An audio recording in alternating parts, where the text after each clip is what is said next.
I welcome you all for the 23rd session on standard treatment guidelines. Today's session is on polycystic ovarian syndrome. Today we have two eminent speakers, Dr. Poonam June and Dr. Sangeeta Sharma, to walk us through about the standard treatment guidelines on polycystic ovarian syndrome. Now I welcome Dr. Jayan Srivastava, sir, to welcome and address us all. Um, Over to you, sir.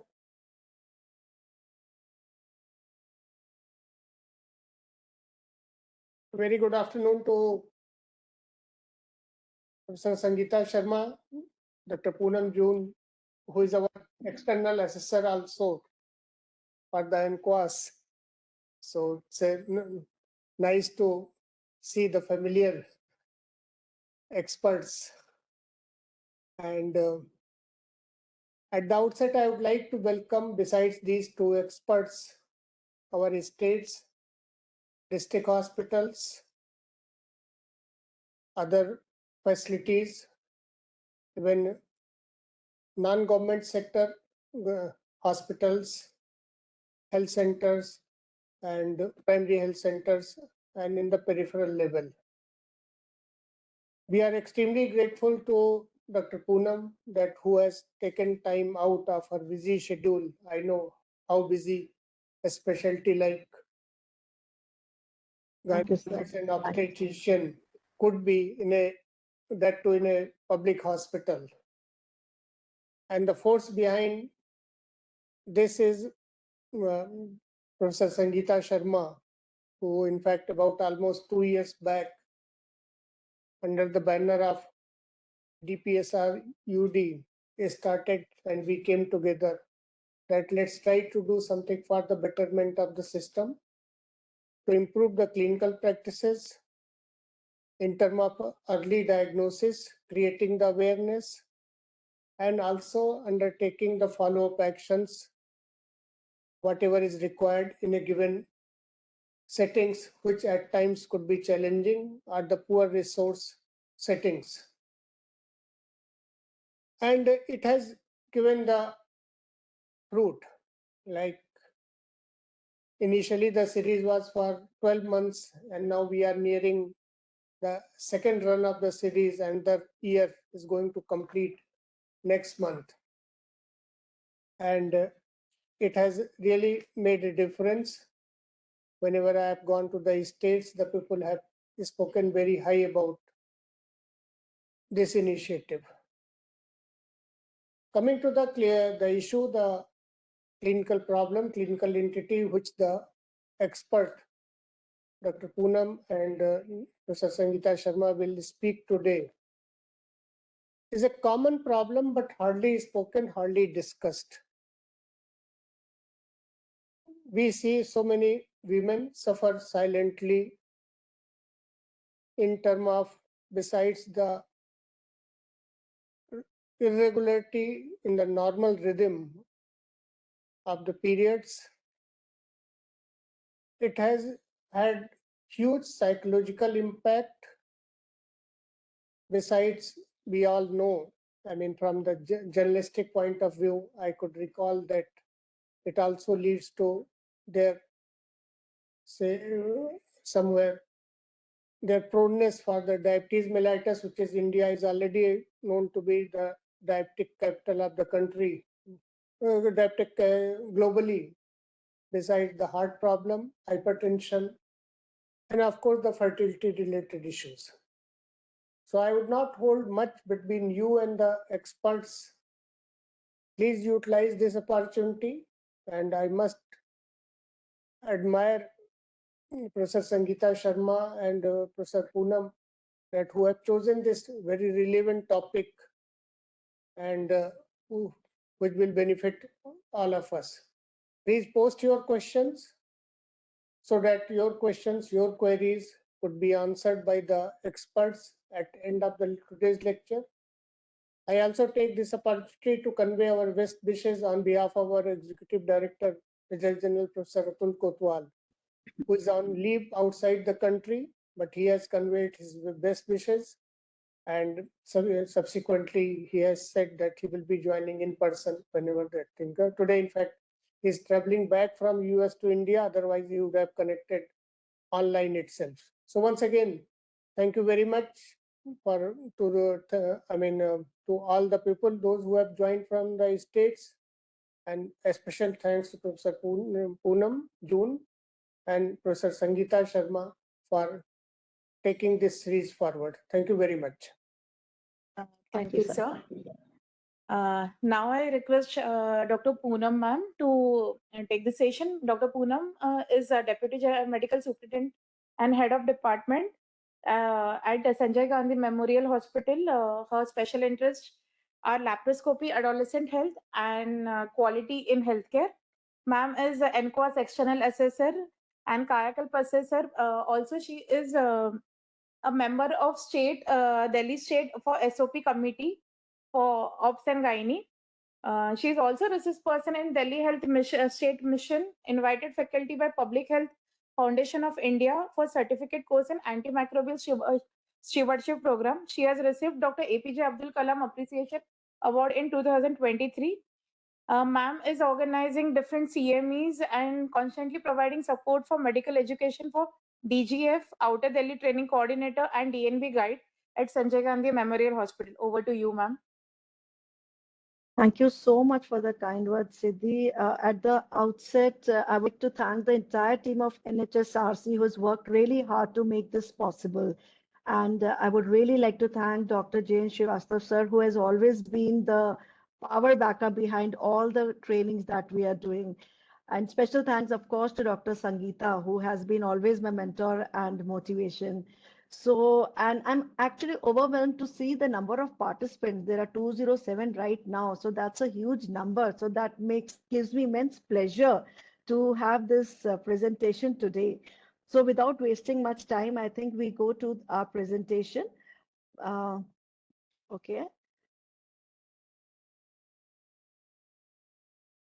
Is it there on the screen? Yes, ma'am, it's visible. Okay. I make it full screen. So am I loud and clear? Can I go ahead? Yes, ma'am. Yeah, okay. So welcome all the participants. Let's begin with this very important topic of polycystic ovarian syndrome. Sir has actually hit the bull's eye and told very briefly but very accurately about this problem. It is less spoken of and it has a huge effect.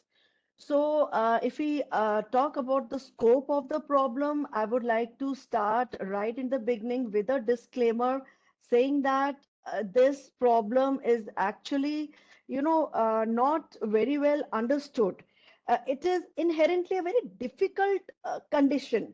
If you ask, the etiology is not clear, the pathophysiology is not clear, a lot of things are not clear, but it is a very common problem. So it is so nice that we're discussing about this problem today, and so that we can, one-on-one talk about the various problems that we're dealing. So it's a significant health problem. It is one of the commonest hormonal disturbance which affects women of reproductive age. Not only does it have a biological effect, it has an immense psychological effect, because the issues that are related to PCOS are obesity, your body image. You have acne, you have alopecia, you have hirsutism, you have subfertility. All these can lead to social stigma. They can lead to mental health challenges. So it's really important to discuss about this topic. The slide. Okay, so this article came very recently in Times of India, this 10th of July, this itself, which says that 50% of government doctors' prescription deviate from guidelines. So imagine the number, and when I was discussing with someone, the number is actually more than this. So it's very important we stick to the guidelines. Okay, now coming to the introduction and etiology. This is not a new problem. It started way back, almost a century back, 1935, by Steen and Leventhal. They associated, they were gynecologists, and they found there was polycystic ovary and associated menstrual irregularity. There were acne and problems like alopecia with the patient. Every time they had a wedge resection of the ovary, they found that the fertility improved. They found that the patient's menstrual irregularities improved. So they associated that the primary culprit is the ovaries, and hence came the name polycystic ovarian disease. But over the time, it was found that there is an array of metabolic problems. It's just not the ovary which is the culprit. There are huge multi-systems involved. And then at some of the phenotypes, some of the PCOS do not even involve the ovary. So hence the name has been now changed to polycystic ovarian syndrome. The etiology is actually not clear, I just said in the beginning, but it is heterogeneous. The word, the literary meaning of the word means diverse in its content and character. The same is with the PCOS. It will present in various forms, in different ways to the same person. I mean, if a mother has two females, both females, if they have PCOS, they may present in a very different way. Multifactorial, multi-system endocrinopathy, complex disorder, and not only the reproductive system is involved, it also involves various systems, high chances of diabetes mellitus, dyslipidemia, metabolic syndrome, insulin resistance, obesity, everything is there almost. It runs in families, but there are ethnic variations on how it manifests and how it affects people. There is no clear-cut mode of inheritance. There are genetic reasons, there are prenatal exposure to anything, we do not know what, but how it presents is very varied. Autosomal dominant mode is one of the way of inheritance. The risk of developing PCOS is 40% if sister is affected and 10% if mother is affected.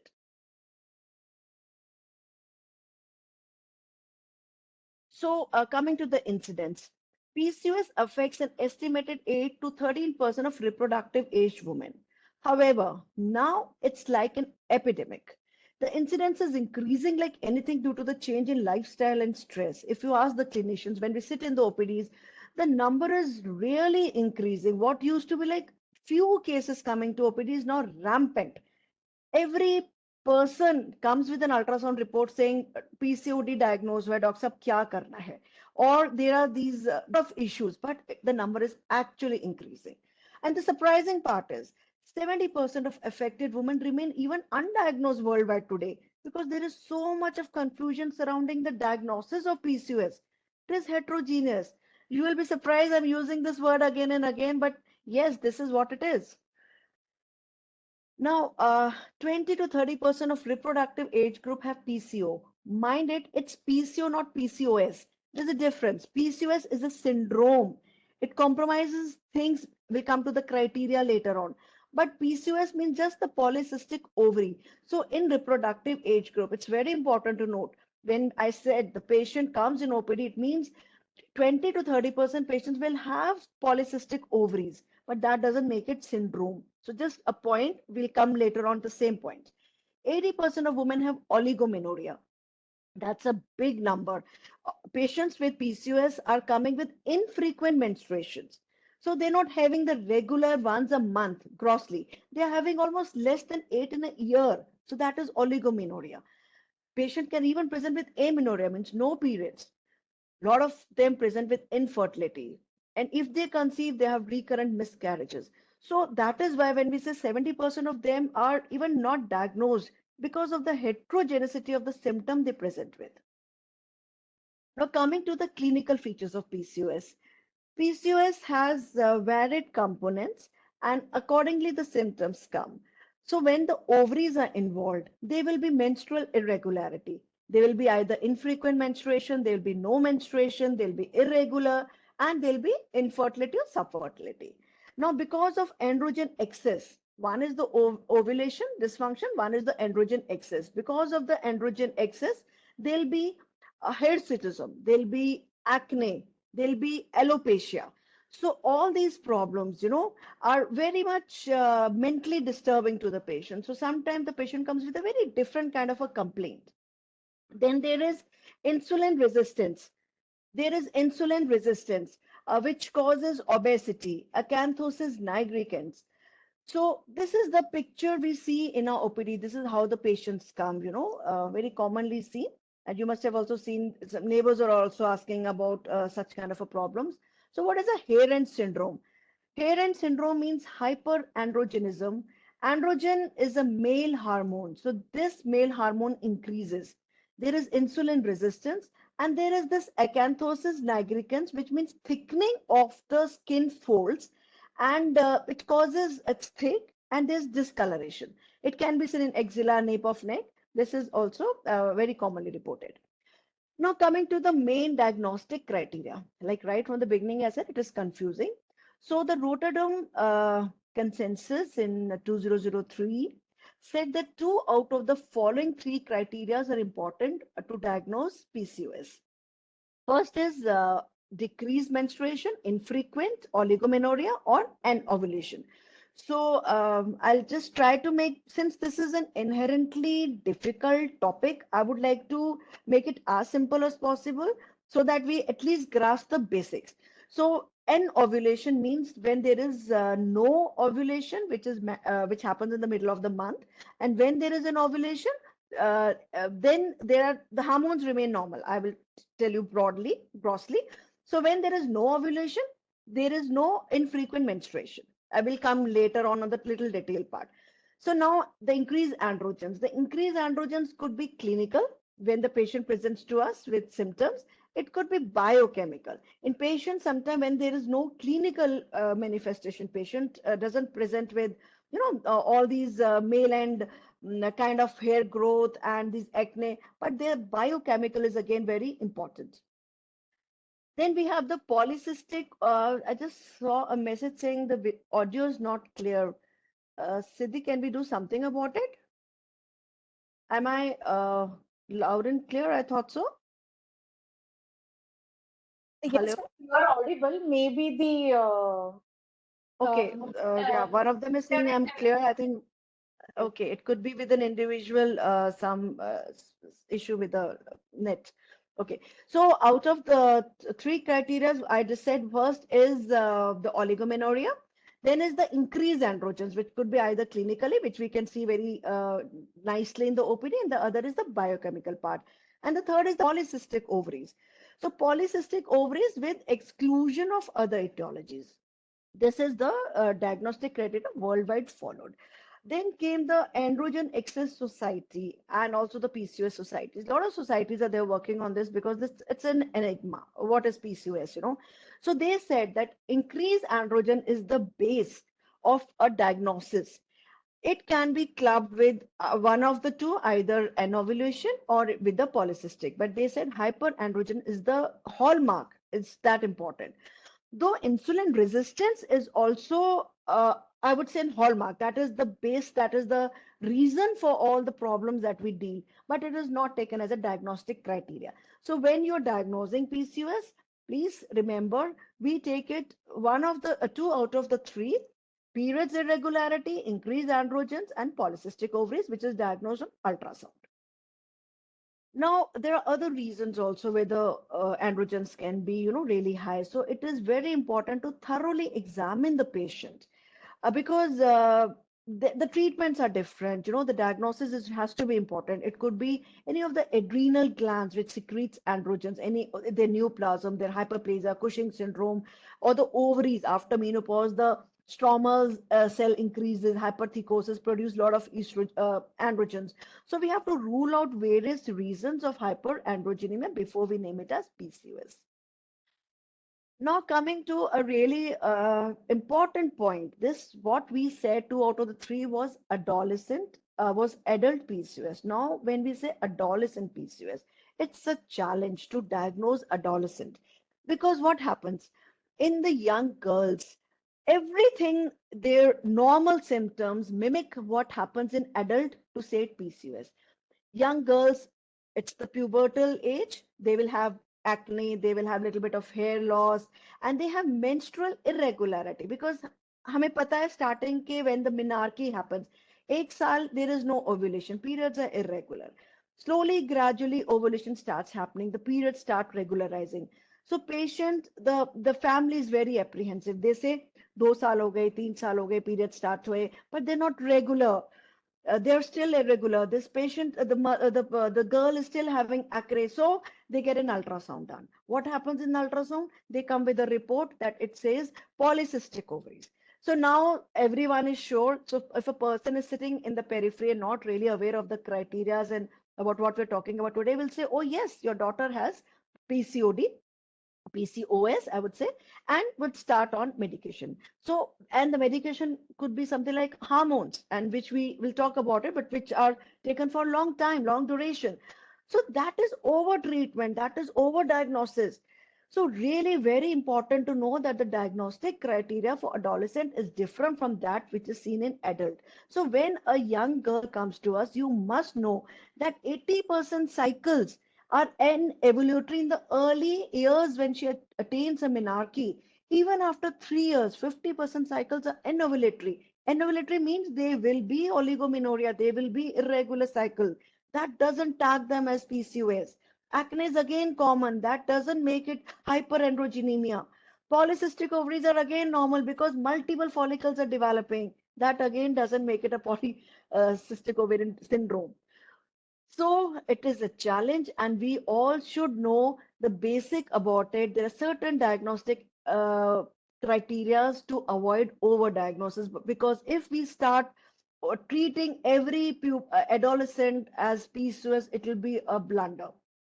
So we should know that in the first pubertal, first year after the menarche is attained, the menses are irregular because of anevolution, because they are not regular, the follicles are developing. Hyperandrogenism, which is seen as hirsutism, acne, or biochemical, has to be confirmed. If it is biochemical, you use a high quality assay. You just can't say, okay, acne has started the treatment. Pelvic ultrasound is not recommended for diagnosis of PCOS within 8 years of post-menarche. This is something I would really like to, I would say it in bold and underline this, and you please take it as a take-home message that do not get pelvic ultrasound for young adolescents who are coming with irregular periods, because till 8 years, it really doesn't have any value. AMH hormone, again, as in hormone, which is done to know the ovarian reserve. The level is high, but it should not be done in adolescent for PCOS diagnosis. So you have to rule out other disorders that mimic PCOS. Now, what is abnormal menstruation? Time and again, I'm telling you menstruation, normal, abnormal. So get a basic of what is abnormal menstruation. First year is pubertal transition. Yes, periods will be abnormal. Now, 1 year has passed. Now, after 1 year, but less than 3 years after attaining menarche, if it is less than 21 days or it is more than 45, then we say yes, it is not a normal. We say abnormal. Similarly, 3 years after post menarche up to menopause, the entire reproductive duration, reproductive age. If the periods are less than 21 days or more than 35 days, or we say less than 8 cycles in a year, it is abnormal menstrual cycle.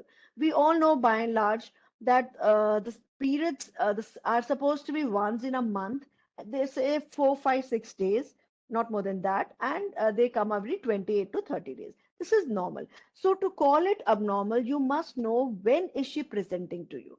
If any time after 1 year there has been 3 months of amenorrhea, 90 days, any cycle, it is abnormal. You don't wait for 3 months. So it is as per the age and how many years have passed post menarche. If there is 15 years and she has not attained menarche, so it is primary amenorrhea, then it is abnormal. Or patient, I mean the girl, she has secondary sexual characters developed, but even three after that there is no periods, then it is abnormal menstrual cycle. So adolescents who don't meet diagnostic criteria, but they have a family history, the sister's having PCOS, the mother is having, there's a family history of diabetes, reassess them after 8 years of menarche, post-menarche. So please, I would again reiterate that diagnosing PCOS in adolescents is really important, because the chunk of the patients who are coming to us in OPD are adolescents, mainly because the periods are not regular. The neighbors, the family, they are really apprehensive. They get all the tests done and they come and they say that this is what the patient is having. If I say, no, treatment is not required, this is not PCOS, they go to another doctor. The another doctor will start her on medication and they're happy because the periods become regularized. But that is not the standard treatment guideline, because she is not a case of PCOS. So please, this is important. Okay. So then we have The phenotypic classification. Phenotype is the physical appearance. When you look at a person, the color, the hair color, the eye color, the appearance, that is phenotypic classification. So in PCOS, the presentation we said is not homogeneous. It depends on a permutation and combination of three factors.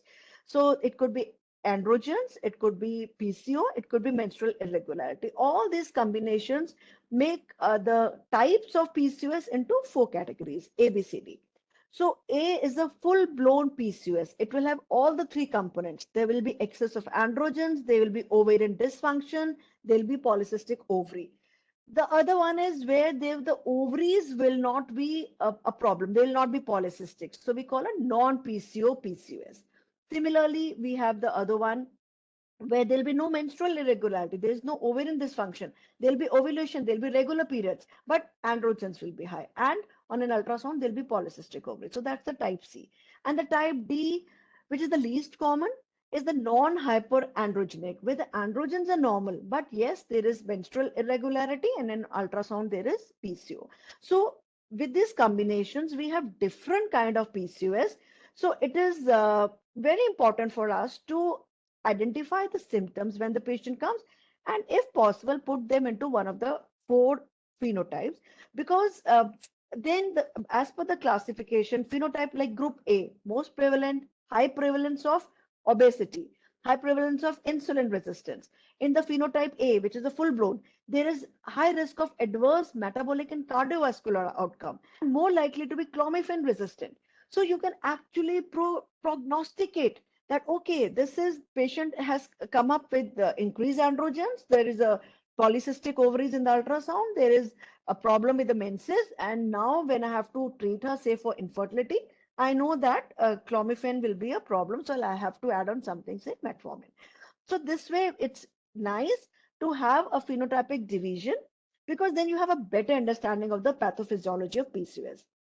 It has a diagnostic implication and provides appropriate treatment and, of course, prognosticating the patient. Phenotype D is the least severe or the mildest presentation of PCOS. Now, coming to the pathophysiology, as I clearly said in the beginning, it is not understood. There are a lot of research and theory still going on, but yes, there are few components that are little less understood. But yes, they're supposedly the reasons, like the hypothalamic pituitary component. Every time a GnRH is on a pulse frequency secreted. Now there is an increased pulse frequency which increases the LH secretion. So there is a persistent high LH in a patient of PCOS. Now, this increased LH is responsible for increased androgens, for insulin resistance, and increased LH, decreased FSH. There is an increased androgens and hirsutism primarily because the ovaries are secreting a lot of androgens, and even the adrenals are secreting. So we have these insulin and increase and resistance. Then because of the variation in the ratio of FSH and LH, there is anovulation because the environment around a follicle is follicotoxic.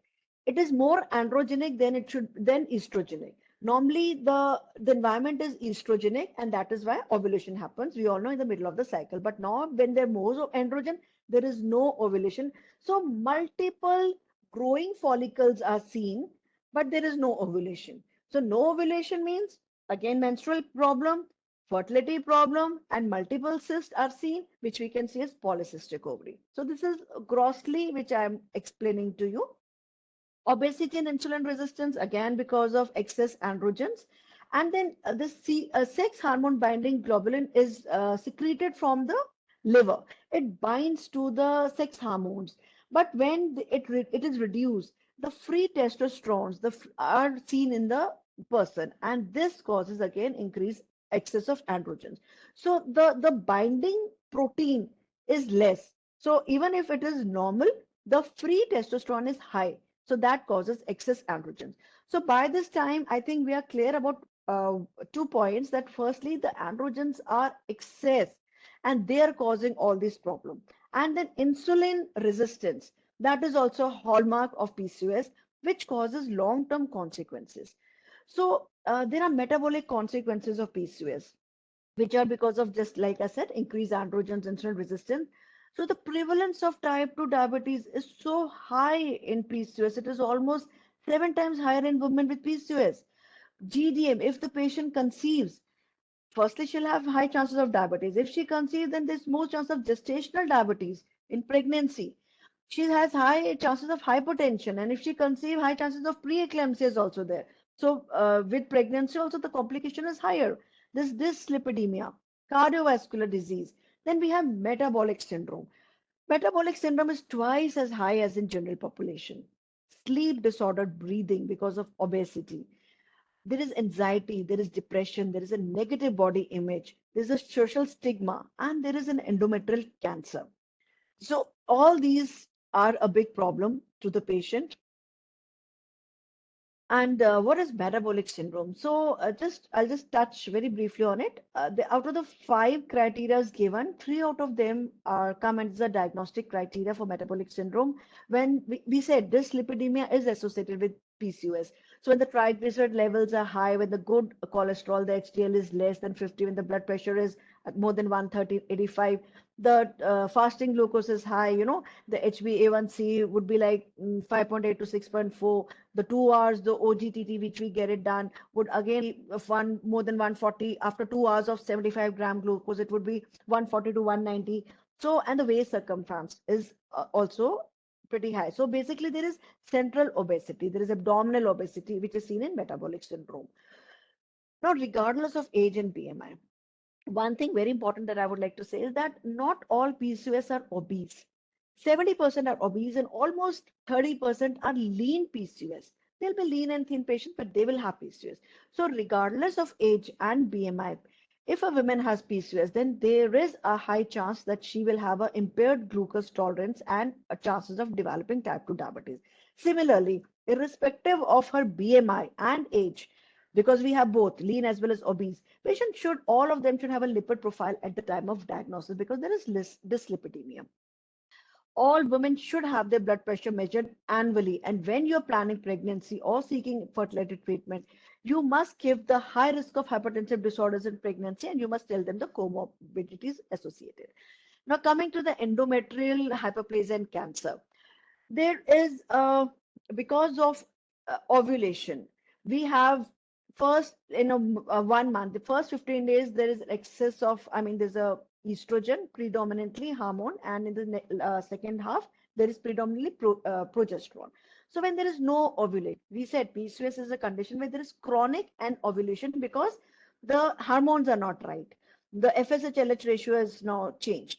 So there is no ovulation. So what happens after ovulation, progesterones come in the body, but there is no ovulation, there is no progesterone. So what happened? There is unopposed estrogen throughout the month.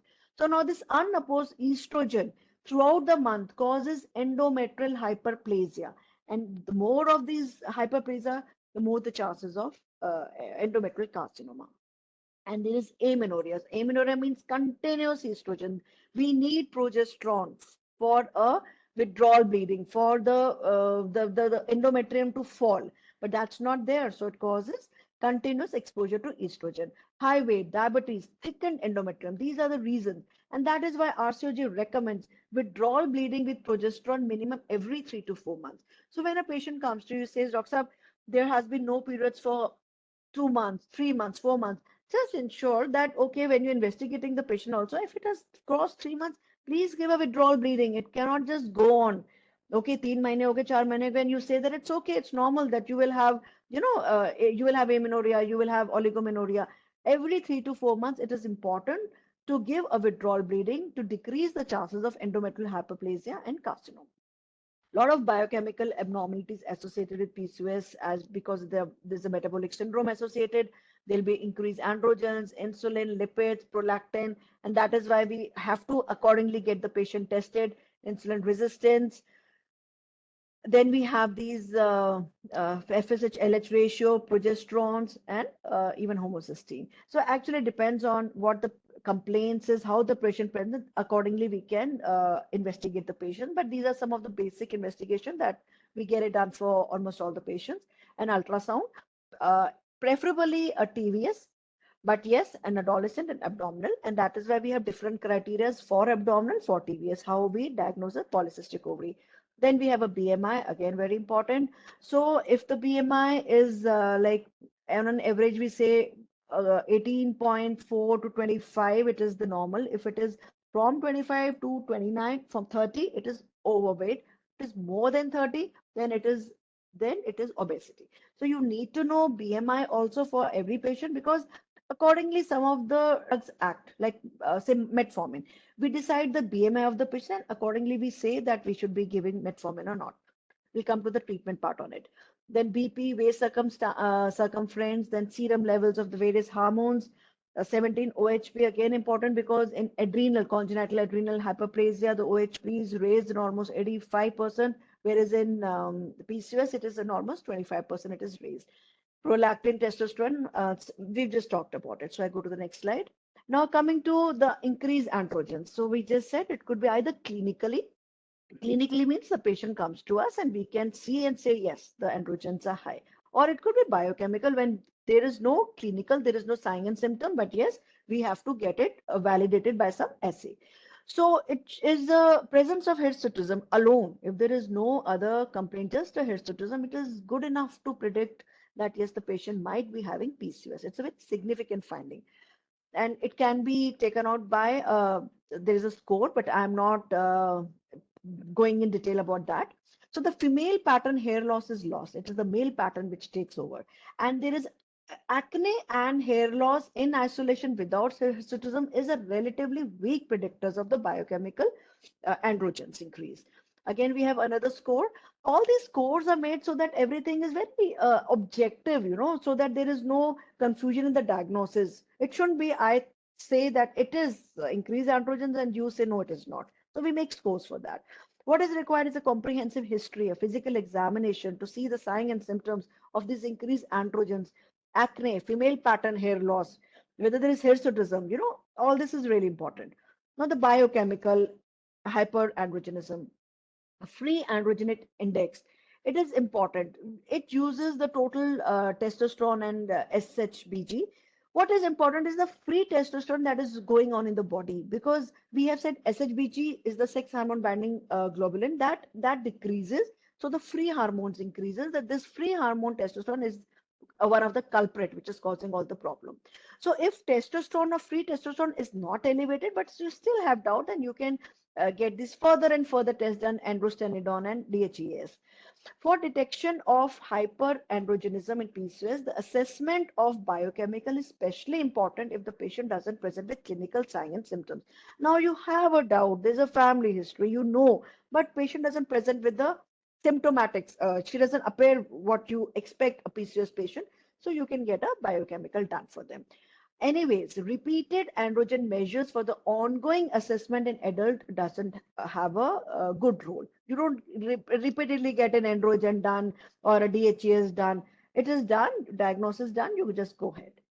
Now coming to the ultrasound part. For an ultrasound, there are two, three important points. Yes. Firstly, for mostly for an adolescent, I just reiterate, it is not required for the first 8 years. So there is not to be done. Now, the follicle numbers we see, the ovarian volume we see. We can, follicles are best seen with the TVS, but if the adolescents are coming or if the patient is not comfortable with the TVS, we do an abdominal and then we have an ovarian volume more than 10 ml. That is a diagnostic. These are called the morphology of the ovary. This is the ovarian morphology criteria. So we get it done. Multiple cysts will be seen because the growing follicle. They'll not be more than usually a 10 in number. They'll be like 2 to 9 in size. You can see the ovary, the thickened stroma will be seen, and they'll give a picture like this. It is called a string of pearl appearance. This just shows that the multiple follicles are developing, but there is no ovulation. So you can see as a pearl appearance, which is a pathognomic of PCOS. So now just one slide on AMH. What is AMH? AMH is a hormone which is produced by the growing follicle. So when the follicles are growing, they produce AMH. And in this particular situation of PCOS, there are multiple follicles growing. So the AMH level is almost double or triple what is seen in normal. So if you get an AMH test done, yes, this is high chances that it is a PCOS. But AMH is not done in adolescent, firstly. And the important thing is it is not used as a single test for the diagnosis of PCOS. We know it, the level will be high, but it is not done. It is just one of the tests to add on to your diagnostic criteria. It is not even a criteria, but it will help you in diagnosing it. When sometimes you're not able to diagnose, everything looks fine, everything looks good, everything is normal. So you can also do AMH. AMH tells you the ovarian reserve. It is actually done in patients who are going for IVF. You know, you would want to know how much is the follicles are there, because more the follicles, more the AMH. So by doing AMH, you know that there, how much follicles are there, how much hormones are there. So this is one of them. Now coming to the main part. So we've done about the etiology, the pathology, the symptoms, the diagnosis. Now coming to the main part, for which I think the main reason why we are here together on the common platform is the treatment part. So again, we start with a sad note that there is no cure for PCOS. Once it is a PCOS, it is a PCOS. All we can do is we can alleviate the symptoms. We can just improve the symptoms, but you cannot permanently cure the symptoms. You cannot say, okay, this is done. You take this treatment, this is done. No, it remains forever. So, if we take an overview of management, you not only have to address the reproductive part, you have to address, because it's a metabolic syndrome, lot of risk associated. You have to manage the metabolic, the cardiovascular, the sleep disorder. It all depends on the symptoms. You have to manage everything. Healthy lifestyle is the important thing about a PCOS. So once diagnosed with PCOS, throughout her life, she has to have a healthy lifestyle. She may be taking any hormone, she may be getting a surgery done, she may take any kind of modality, but weight management will remain adjuvant with any of the treatment she takes. Treatment is age specific. It cannot be the same rule for all. So when you're managing, you have to cure a woman for her menstrual issues, for her hirsutism, for her infertility, and also for the metabolic syndrome. So basically, when now, as a clinician, now a patient comes to me with an in the OPD.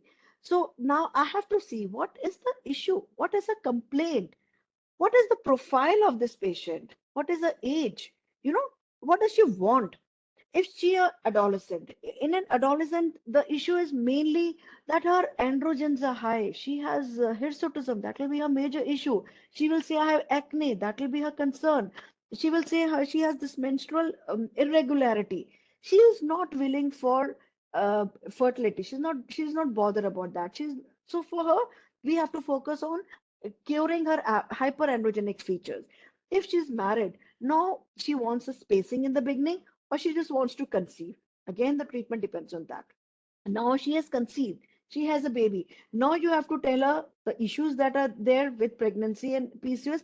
And also now you have to tell her, now after she has had one baby, she wants to have another, or now she wants to space her pregnancy. So all this has to be considered. Now the age is perimenopausal. Now the issues change. Now she might not be bothered about her acne, or she might not be bothered about other features. Now for her, it is the endometrial protection which is more important. So that we have to consider. So the management part actually is holistic. We deal with everything. We deal with the metabolic as well as the reproductive, and depends on her complaints, we go with the management. So management could be non-pharmacological, pharmacological, it could be surgical. Now coming to the non-pharmacological part, it is really important. As I said, it is the adjuvant to any modality we do. The weight loss would be through a diet as well as through an exercise. So when we advise diet, we advocate an energy deficit of 30%. जितना भी लेते हैं उसे 30% थोड़ा सा we have to tell her to reduce, because they go hands in glove kind of a thing. Diet as well as your exercise. So 3 main meals, 3 snacks, avoid refined carbohydrate, generalized advice that we give to all the patients, these are the advices even your neighbor be better in giving, everybody knows about this, I guess, these days. So increasing the fiber content, increase the intake of omega fatty acids, and they are there in fish, nut, olive oil. Important thing is never miss your breakfast, your meals, eat within 2 hours of waking up. So these are the dietary advice you give to the patient. Weight loss. Now, weight loss has a good effect on all the complaints that the patient has in PCOS, whether it is resumption of periods, whether it is hirsutism. Because whenever there is weight loss, even 5% of the previous weight loss, it will restore the hormonal milieu. It will change the ratio of all the hormones and try to make it as much normal as possible. It increases the secretion of SHBG. So when the SHBG increases, the free circulating testosterone get binded, the level decreases. And very, very important, insulin is there in the body, but it is resistant. So that is the problem. I said hallmark of PCOS is insulin resistant. So that resistance starts decreasing with weight loss. So it is very, very important that weight loss and diet go hand in hand. For a modest weight loss, we advise, not we, it is the general recommendation, 250 minutes per week of moderate intensity or 150 per week of vigorous intensity. And for maintaining a healthy lifestyle, at least 6 minutes of physical activity, at least 3 times weekly. Patients, they come at times, they say, नहीं doctor साहब बच्चा बिल्कुल ठीक है, मोटा नहीं है, healthy है, कोई जरूरत नहीं है. So they take it like if you're, maintaining a normal weight. So they don't need exercise. That's not a thing. That's really important that you tell them. Firstly, it can be a lean PCOS. Secondly, even if you have a healthy, if the weight loss is absolutely within normal limits, but still you need to maintain it. So you need to continue with this physical activity. This is especially very, very important in adolescents because what is happening nowadays? Just like I said, PCOS is like an epidemic now. I would say, I mean, the number is really large. The number, my own neighbors, every second and third person is coming and saying problem is there, this problem is there, which is related to PCOS. Because now nobody goes to, doing physical exercise. Nobody's going to the park. People are sitting at home. Everything is online. Everything is on phone. So the lifestyle modification is so much required. Even if they are normal weight, they need to do some kind of physical activity. That you have to decide, that they have to decide what you're counseling. Diet restriction definitely important. Low glycemic index is required. 85% of your menstrual irregularity and evolution will happen in 6 months if you start with good diet, low glycemic index diet. Exercise, like I said, 5% can improve the system. 5% can be beneficial for hirsutism. Similarly, 7%, they can cause resumption of periods. So for adolescent, it is very important that every day they do some kind of moderate physical activity because believe you me, this problem has come like an epidemic. Now the adolescent comes with menstrual irregularity. How do you go ahead with it? So the first line pharmacotherapy is oral contraceptive pills. Mostly they are managed by oral contraceptive pills. A specific type is not recommended, but yes, we always prefer anything with a low dose estrogen is what we are asking for the patient to get it. And sometimes the patient do not want to take an oral contraceptive pill. They have their own apprehension. So for them, we give intermittent progesterones. We give progesterone in the second half of the period because that is what is missing. Progesterones are not there in the second half of the period. So the last 10 to 14 days, we add progesterone. Injection DMPA is again given once in every 3 months, can also be used. If oligomenorrhea and amenorrhea does not improve with OCP or in lean PCOS, then insulin sensitizing drug like metformin can be added.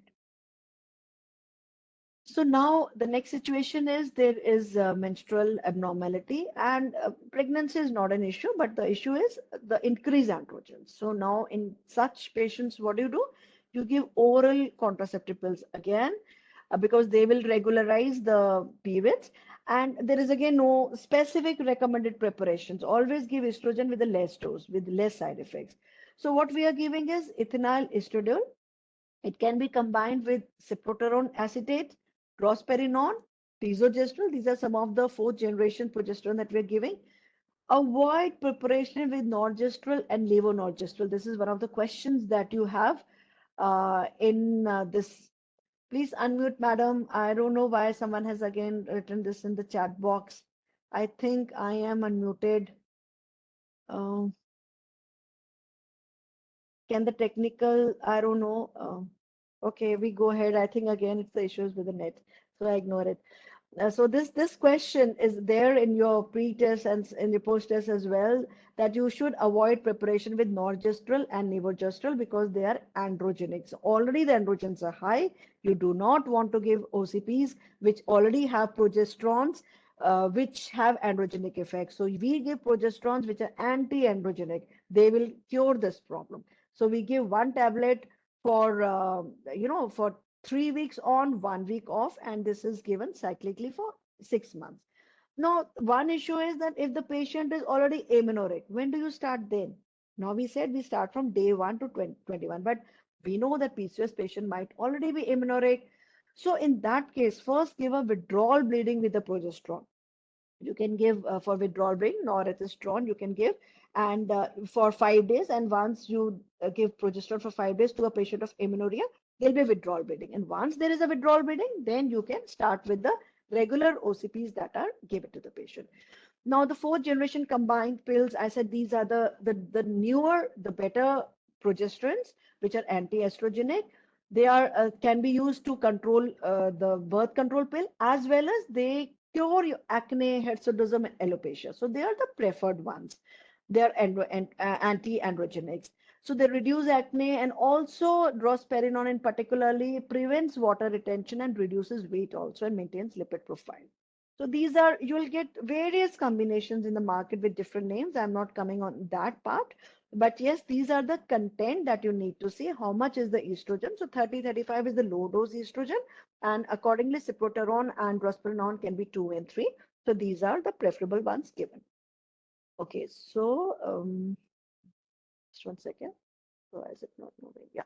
So estrogen, what is the role of estrogen? And one thing more I would like to say, this is fine if the patient can afford, and even we give, these are the preferred ones, but it's not that these are the only things which will act. Even as simple as mala N, we get in the government supply, is good enough to treat the patient. So when a patient comes to us in the OPD, give her mala N. She will be also relieved of so many of her problems. The same like what we're doing with the fourth generation progestins, which are a little costlier for the patient, might not be there, and are not there in the government supply. So give Marlin to the patient, good enough, fine. Because what is important is the estrogen, the role of estrogen. Progesterone is definitely anti-androgenic in those. So estrogen, what does it do? It suppresses the androgens. It raises the SHBG in the liver, which again binds to testosterone. It suppresses the LH-FSH ratios change. So given as low dose combined pills, even what I reiterate is the government supply Malayan is good enough because the estrogen acts well and also helps in treating our problem.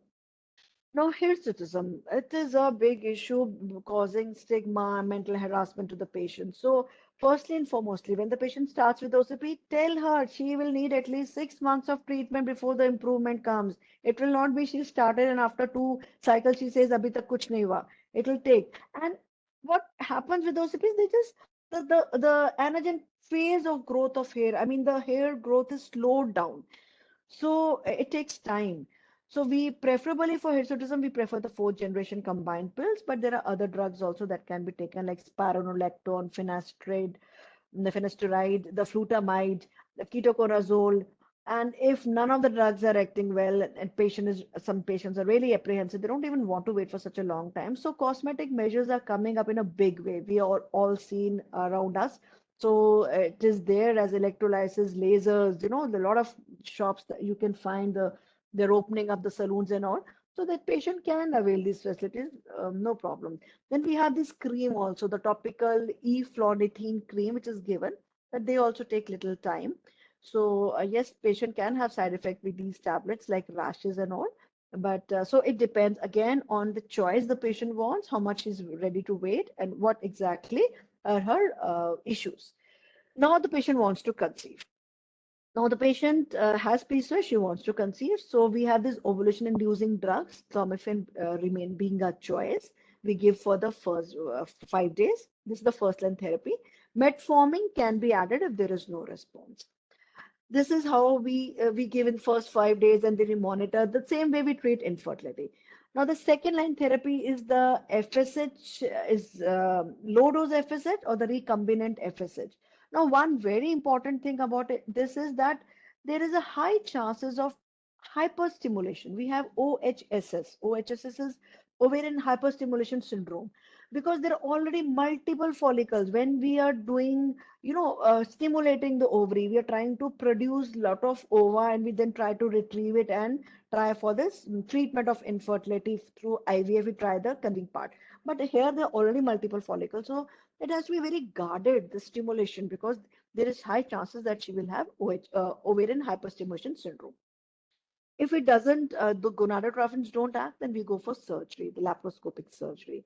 And if this also doesn't work, then the last is the IVF. We go for IVF for the patient. Now, once the patient conceives, we have to do a very good counseling, educate the patient of the chances of gestational diabetes, PIH, miscarriage, FGR, everything we have to tell about the patient to the patient. Now, coming to metformin. Metformin is a drug which is an insulin sensitizing drug.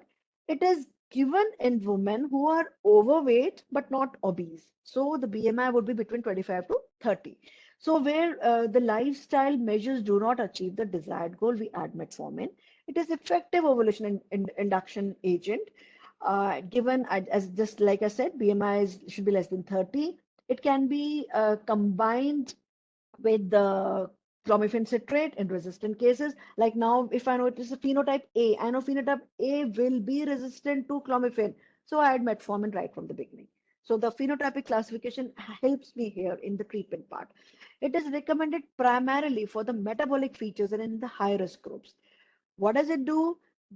It prevents the secretion part, the hepatic glucose production, and also once it is produced, it increases the uptake of glucose. So right from the liver, it acts there, and also in the peripheral glucose utilization. So that way, it decreases the level of insulin in the body. It has greater efficacy than inositol, which has a limited effect in hirsutism, acne, and other things in PCOS. It started with a 500 mg OD dose, and slowly, gradually, it is increased to 1000 mg after a week, after another week, maybe 1500 or 2000. So this is always increase in divided doses. So now the big question is, should we continue metformin in pregnancy? Now she was a case of PCOS. We were giving her metformin. She conceived. Now she's on metformin. Metformin is again good because she will have diabetes, high chances. So should we continue or should we discontinue? So metformin does decrease preterm labor, FGR, early pregnancy losses, less chances of complication, and there are no demonstrable teratogenic effects with metformin. However, there are no definite guideline recommending its use, hence further research is necessary. So sometimes it's the clinician's choice how they do it, but as of now, we need further studies. There are other drugs which can be the insulin, the sensitizing drugs, which can also be given to the patient besides metformin. Now coming to the surgery part. Surgery is reserved. If the medical therapy you're giving through ovulation induction, the patient is trying to conceive, but she fails after 6 months, then you can think of surgery. Or there is a hyperstimulation, I just said because the multiple follicle, the chances of hyperstimulation, then you think for surgery. And the previous laws is infertile, you can go for surgery. So what do you do in surgery? Like very long back, I would say there used to be this wedge resection. They used to remove a part of ovary, but that was way back. Now what is done is laparoscopic, minimal invasive surgery is done. You just go into the abdomen, you just make punctures, small, maybe not more than 5 to 10, and they are just superficial. They make it 4 to 10 deep, and just by laser or by a cautery, you just puncture them. You reduce the tissue, the stroma, which are producing androgens. So when you decrease that tissue, you increase the hormonal milieu of that particular area, the ovary, and it improves the fertility. Addition may reduce it, but at least for a 1 year, they say the chances of conception really increase. Bariatric surgery is another surgery that is done, but that is just to decrease the weight of the patient because that also is an adjuvant that will less of insulin resistance and weight loss. We just discussed that. And otherwise, what is particularly done for PCOS is this ovarian drilling. You can see the ovaries, they are enlarged. They are cysts which cannot be so clearly seen here, but you're doing drilling, you're puncturing them, and you're decreasing the stromal tissue. And this is a minimal invasive surgery. So without harming the ovary much, you're doing it. What are the advantages of surgery? When you're doing surgery, of course, you're doing the drilling, but simultaneously, you can put a dye and just see whether the tubes are also patent. That is a chromotubation test, what we do. So that way, we check the patency of the tube as well as when we're doing this. Other causes of infertility can be simultaneously checked. Like we know 50% patients with infertility could be because of PCOS, but it could also be because of associated adhesions. It could be endometriosis, which is also another enigma. So when we put the scope, we see, oh, there are additions. So besides this, there could be endometriosis also. It's a one-time treatment, prolonged monitoring not required. It is also cost effective if you compare it to IVF, and it does reduce androgens. So following surgery, ovulation with drugs and hypostimulation in multiple pregnancies are avoided. And ovulation does occur, pregnancy rates do increase. But like everything good is not, everything is not goody goody. There may be problems. So addition is the problem of surgery. And they might be, if you destroy the ovary tissue much, if you really drill deep, you might destroy the ovarian tissue as well.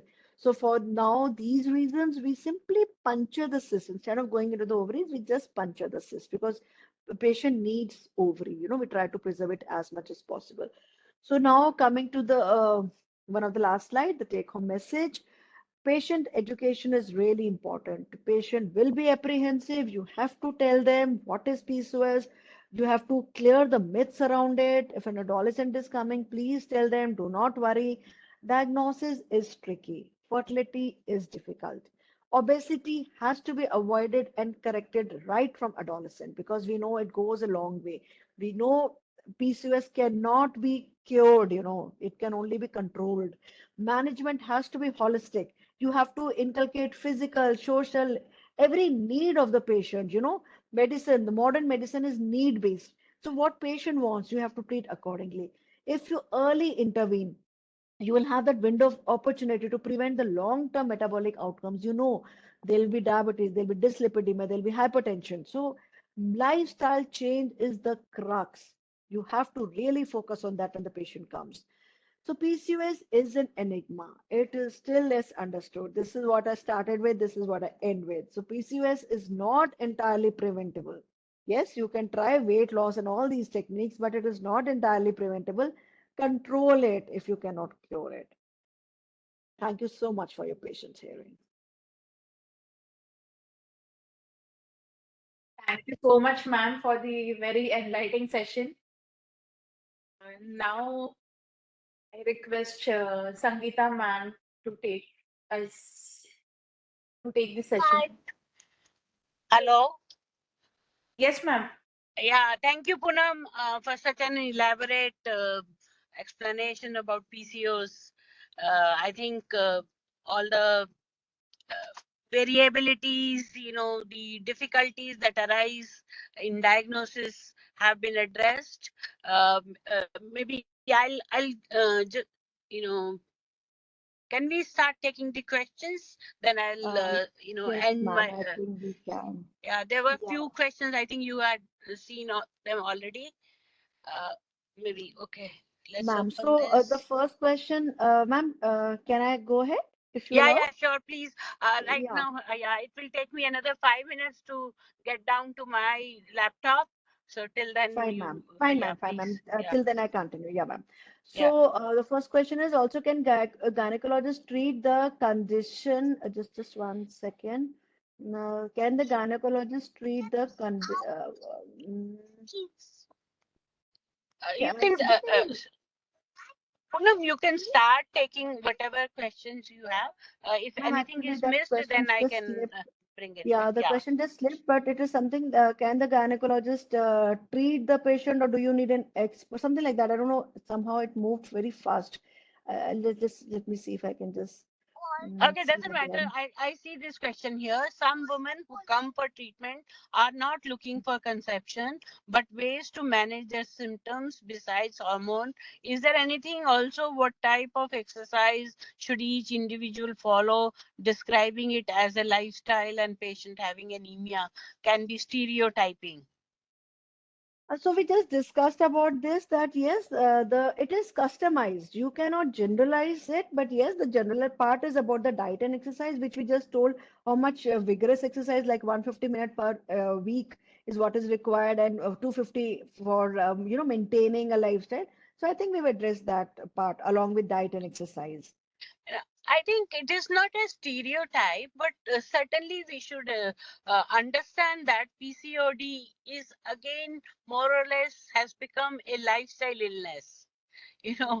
because Yes. non-pharmacological treatment here with diet, exercise, weight management is very, very important. Diabetes being one of the major problem associated with PCOD, you cannot overlook this aspect of treatment.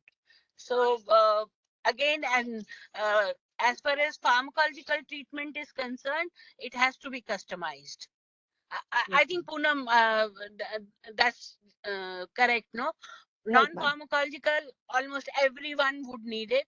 Even in patients without PCOD, those who are overweight, just mere overweight, they would also need lifestyle modification. But certainly, pharmacological treatment is customized. That depends on the reproductive age. What do they want? They want a conception, family is there, or what are the other associated problems with it? Right, ma'am. So yes, that is absolutely correct. So we've just talked about it. It is very customized, the pharmacological part, depending on the need of the patient, her age, her profile, and everything. So one question is, I would like to know why it is called a PCOD and not PCOS. So it is called a PCOS. I just clarified in the second slide only that initially it was PCOD when the primary culprit was ovary, but now it is a PCOS because we know there is an area of metabolic syndrome associated with it. So now it is called PCOS, not PCOD. So that part we have See, cleared. in general, in general, whenever we say syndrome, if there are multiple problems associated with it, you generally then use this term syndrome. When you can pinpoint a physiology or etiology, then generally you say a disorder or a disease. So I think if you understand that, it explains, the difference between PCOS and PCOD. Yeah, because PCOD is typically making the ovary the culprit. Polycystic ovarian disease. It's not polycystic ovarian disease. It's a syndrome. So we have changed the terminology. So now this question is, can gynecologists treat the condition or does it need specialists working in tandem as so it depends on where you're working. If you're working in a peripheral setup, and can you please, someone is there, mute yourself. So if you're working in a PHC and you do not have an expert, then yes, you can treat the patient. You can give, depends on the patient. You can give general advice about lifestyle modification and all. But wherever there is, the patient needs some expert opinion for the metabolic syndrome, or patient might need an IVF, or patient might need not being cured by the normal oral contraceptive, then you will have to refer the patient. It is basically a disease, I would say, of covering in the gynae department. But yes, depends on your setup. Preferably refer them. But if there is no option, you can treat them because this is how you. What will you do if you are sitting and so many patients are coming? So you might have to treat. So you can just read the standard treatment guideline book and you can start. It depends on where you're sitting. Okay, then Can OCP be given indefinitely? What is the data for that? see, when the patient comes, ma'am, we tell them that ये लंबा चलेगा. This treatment बहुत लंबा चलेगा. If the patient normally conceives, तो हमारा requirement OCPs का खत्म हो जाता है. We don't need to give. But we really have to give for a long time. So we are giving for say 6 months. Then we say take a break of 1-2 months, and then again we tell the patient that you have to take for a long time. Again, once the menstrual irregularities are stabilized, after 6 months, sometimes we do stop for small time, but then it depends on the patient complaint. If she again comes back with irregular periods and it's an apprehension, she wants to get rid of it, then we have to continue. So we are giving for some time, giving a break, continuing for some time, and we say actually childbirth is a good option. So patient should marry, should try conception, should not delay. Like nowadays, late marriages, late conception. We say in PCOS, do not do that. Try I mean, whenever you marry, but early conception. Do not delay your childbirth. And but it does continue. You cannot say now she has babies and now she's totally cured. Even after that, in the late perimenopausal, the issue remains. So it's just not that it is never cured. It just stops, halts, and then it just comes up again. So we have to, depending on age, we have to treat her. There is a question about can we go Just a minute, I lost that. Scrolling, ma'am. Yeah, Uh, interest ही आ रहा है is मेरे से बहुत PCO सारे a लोग spectrum and beyond gender? In that case, I think you have already explained that it is a spectrum of presentation is there. Maybe once more, Poonam, you can highlight. Ma'am, I just missed out. What exactly do I need to highlight? The question is PCOS a spectrum and beyond gender? Beyond gender, I would not say it is with the females. So we don't say PCOS in the males, but yes, it is. There is a spectrum associated. There are metabolic syndrome associated, and we have the criterias involves anovulation, involves increased androgens, and involves the polycystic ovaries. So gender, when you're talking, I am not sure what you exactly mean, but yes, it's there in females, not in males. And but it is a metabolic syndrome associated, so it covers multi-organ. So it is involving almost everywhere, your diabetes, your lipids, your hypertension, your waist circumference, obesity, insulin resistance, everything is there. So that part is there. If you can be more specific, yes, you can write your question again. I'm just coming to I the. think it is. There's no gender involved here, but yes, spectrum may vary, presentation may vary according to different groups. Then there is a question about why androgen tests not required routinely. See, androgen test, testosterone is required for diagnosis when we say it is a biochemical hyperandrogenemia and clinically it is not there. Now, again, I would say depends on your setup. At some places, it is not easy to get an androgen index done. The lab might not be that well in your setup that in the periphery that you can get a free testosterone done, SHBG done. So to begin with, we start with the clinical part. Slowly and gradually, we move our investigation higher and higher when we are not able to diagnose a problem and we know it is existing. So, not at the first go, but if it is there, you are in a tertiary center, you can get it done. Then, in the list of investigations, when I said minimal investigation, testosterone was also there because that is the main hormone that is increased in causing all the symptoms. So, you do get it done. If you cannot get a free testosterone, get a DHE is done. It depends. If there's some places DHE has been done, but testosterone has not been done. So it all depends because we showed you an array of biochemical abnormalities seen. Depending on your setup, you can get those tests done. So one question is, some women who come for treatment are not looking for conceiving, but ways to manage the symptom beside hormone. Is there some other way? Yes, besides hormone, the other thing is exercise, the other thing is diet, the other thing is weight reduction, the other thing is maintaining lifestyle. They will remain an adjuvant to any modality you can see. Then, but the patient, if there is no improvement, patient does want some definite treatment, then you might have to add on hormones also.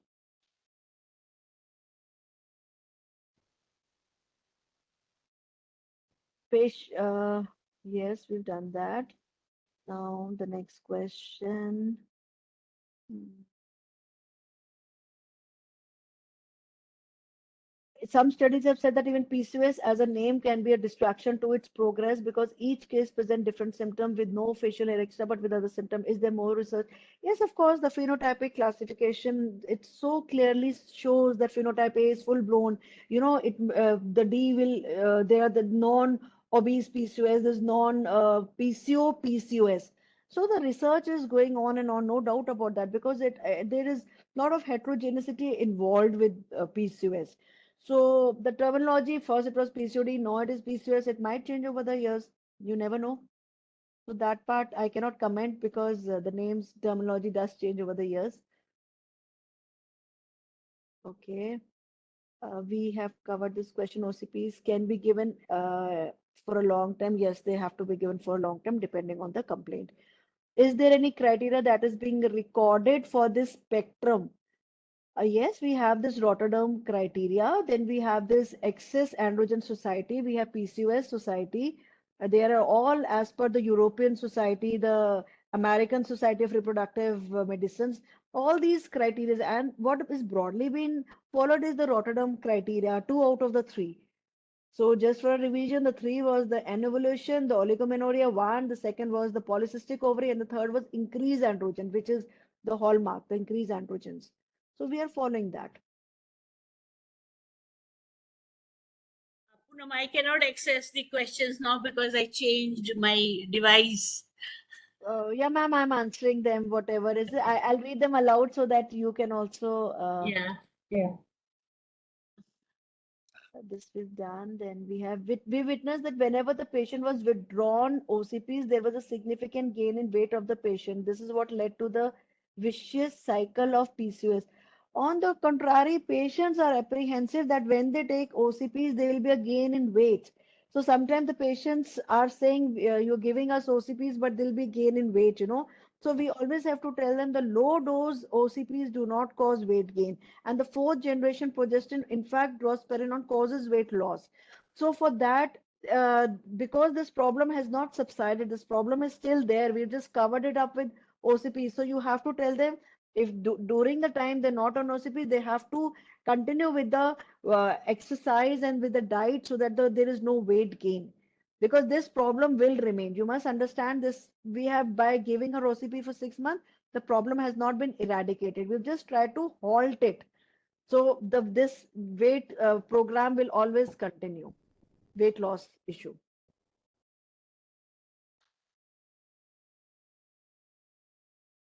Then the questions are,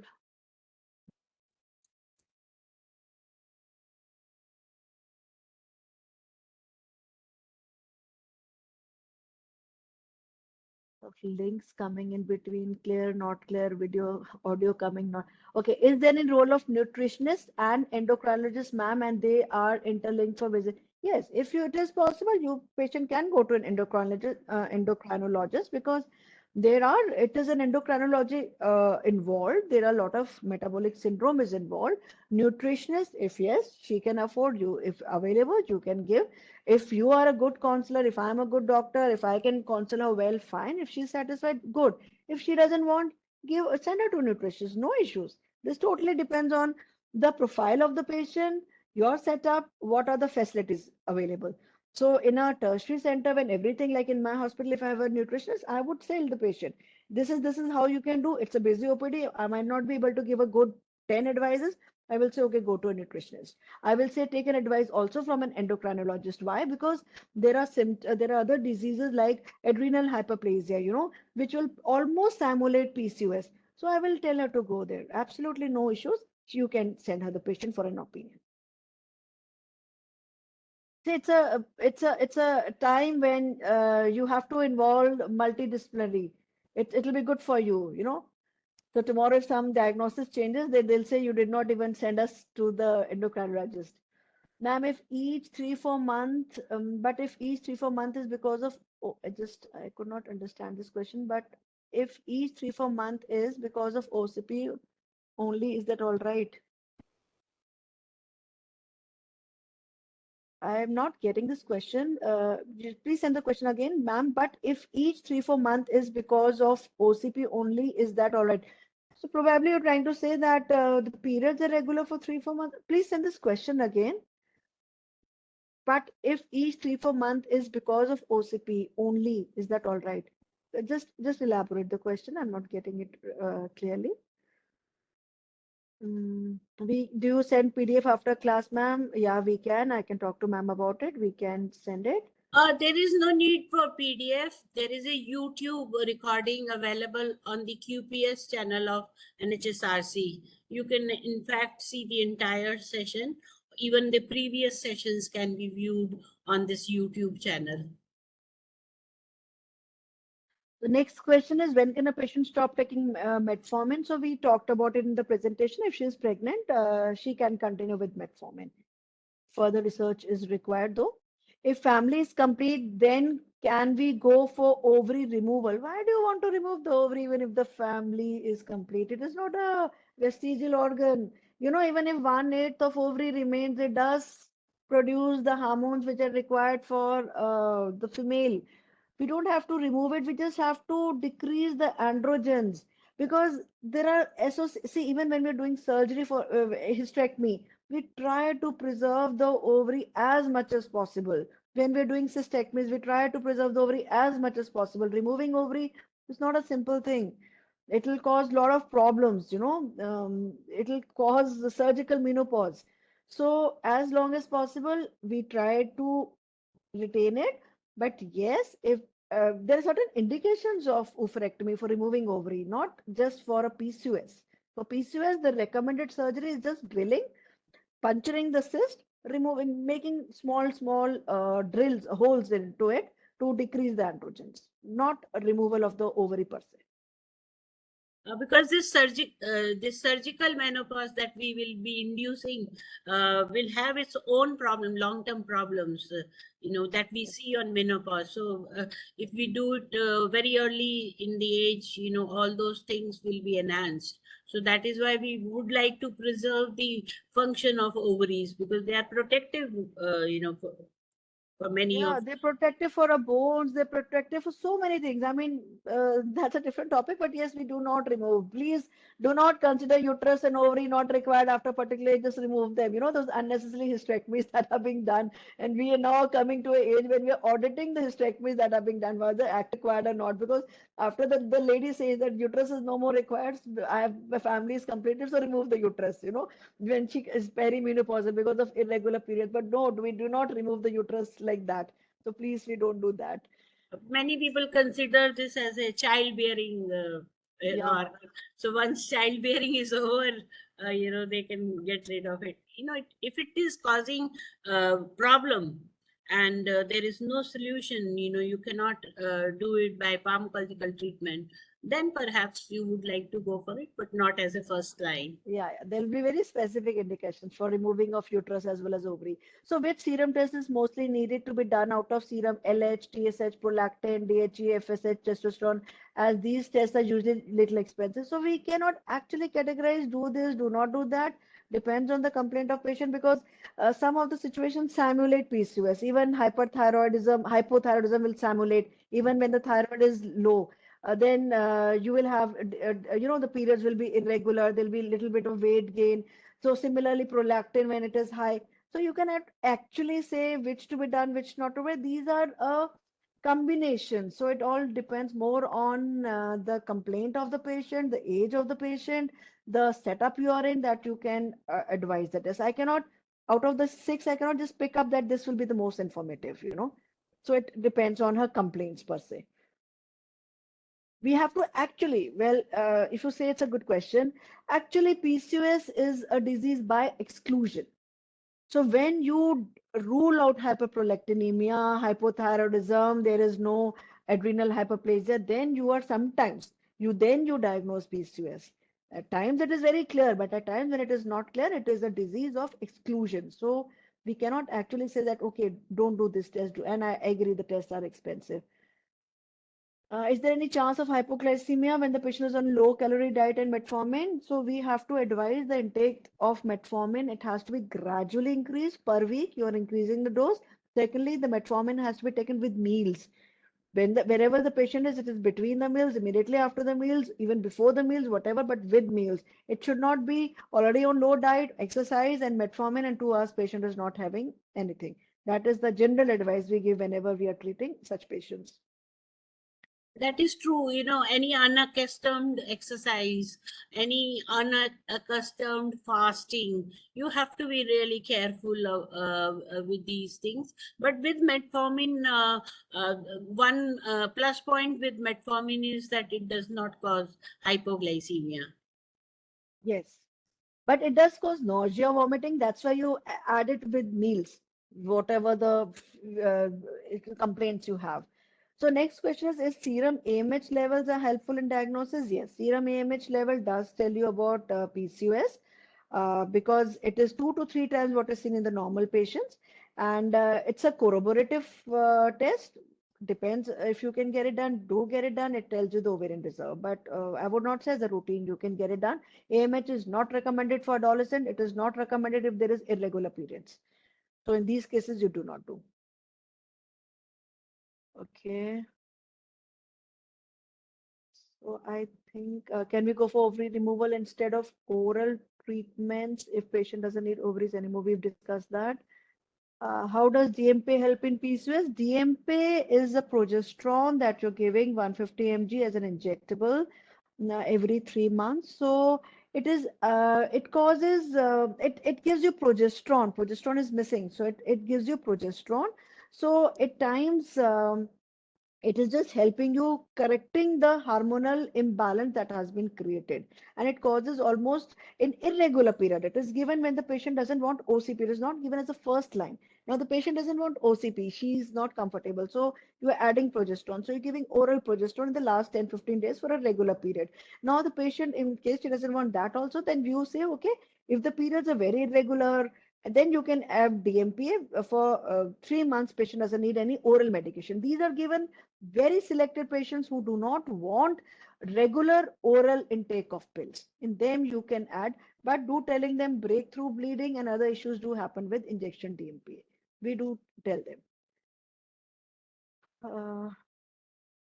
Can PCOS occur at menopausal age? Yes, it stays with you forever. It does stay with you, but then the concern changes. Now the concern is more of the endometrial hyperplasia that has, because of the increased estrogen throughout the lifespan, it will cause endometrial hyperplasia. So that's why withdrawal bleeding is required every 3 to 4 months as per our surgery guideline. It doesn't occur at menopausal age. It usually occurs in the adolescent, the puberty age, and it stays with you. So newly it will not pop up at that age, because that's the time when the ovaries are already finishing off their functions, and they are slowly gradually declining the function. So it doesn't occur at that time, but it stays. Mm.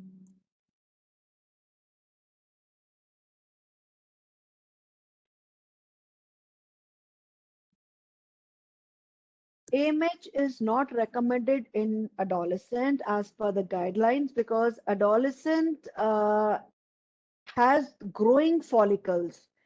Lot of the polycystic ovaries are commonly seen in adolescents, so in them AMH will be high. So it is not specific, it will not give you any good information by getting it done in adolescence.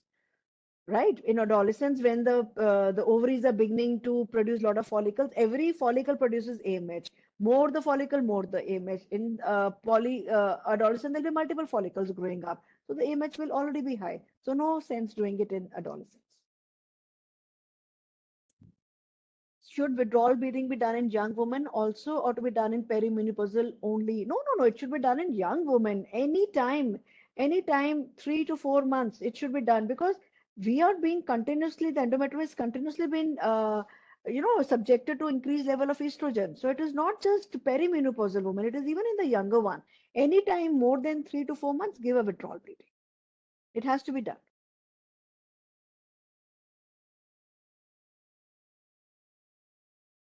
E-pill, will it cause any side effect? No, e-pill is taken as an emergency contraceptive. So it is I mean, it has nothing to do with PCOS per se. It is taken as an emergency contraceptive. We don't relate it really to PCOS.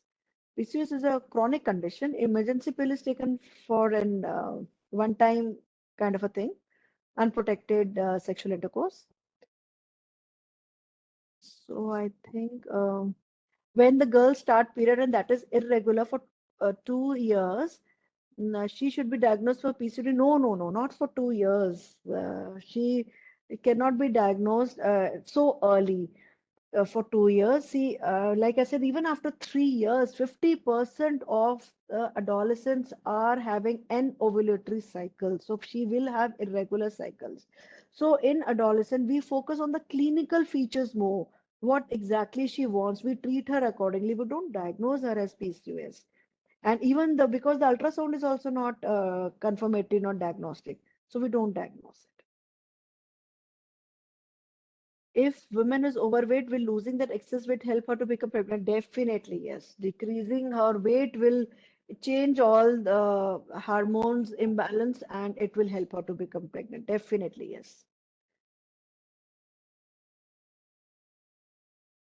Does IVF for ski help women with PCOS get pregnant? Yes, but that third line pharmacotherapy. We start with ovulation induction, 6 months fail, we go for either the gonadotropins or we go for laparoscopy surgery. And if that also doesn't help, we go for IVF. That is the third line. But we have to do it if patient is infertile and she's not been able to conceive by medical therapy.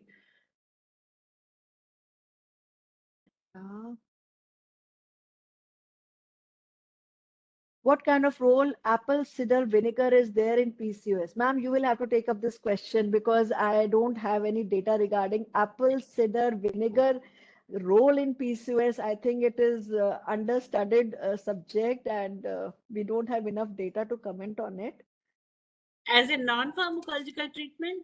Yeah, apple cider vinegar. Some people do take it, but I don't know its role. It's not there. Neither the data is there nor the literature is there. Even I haven't heard of it. Yeah. So, It has been taken as a natural remedy. Perhaps this has some effect on improving insulin sensitivity and weight management.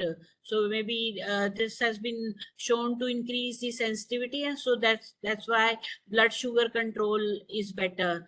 And as far as weight management is concerned, perhaps it works as a appetite suppressant here. So you get a feeling of fullness, and thus you reduce overall calorie intake. Maybe it also enhances the metabolism.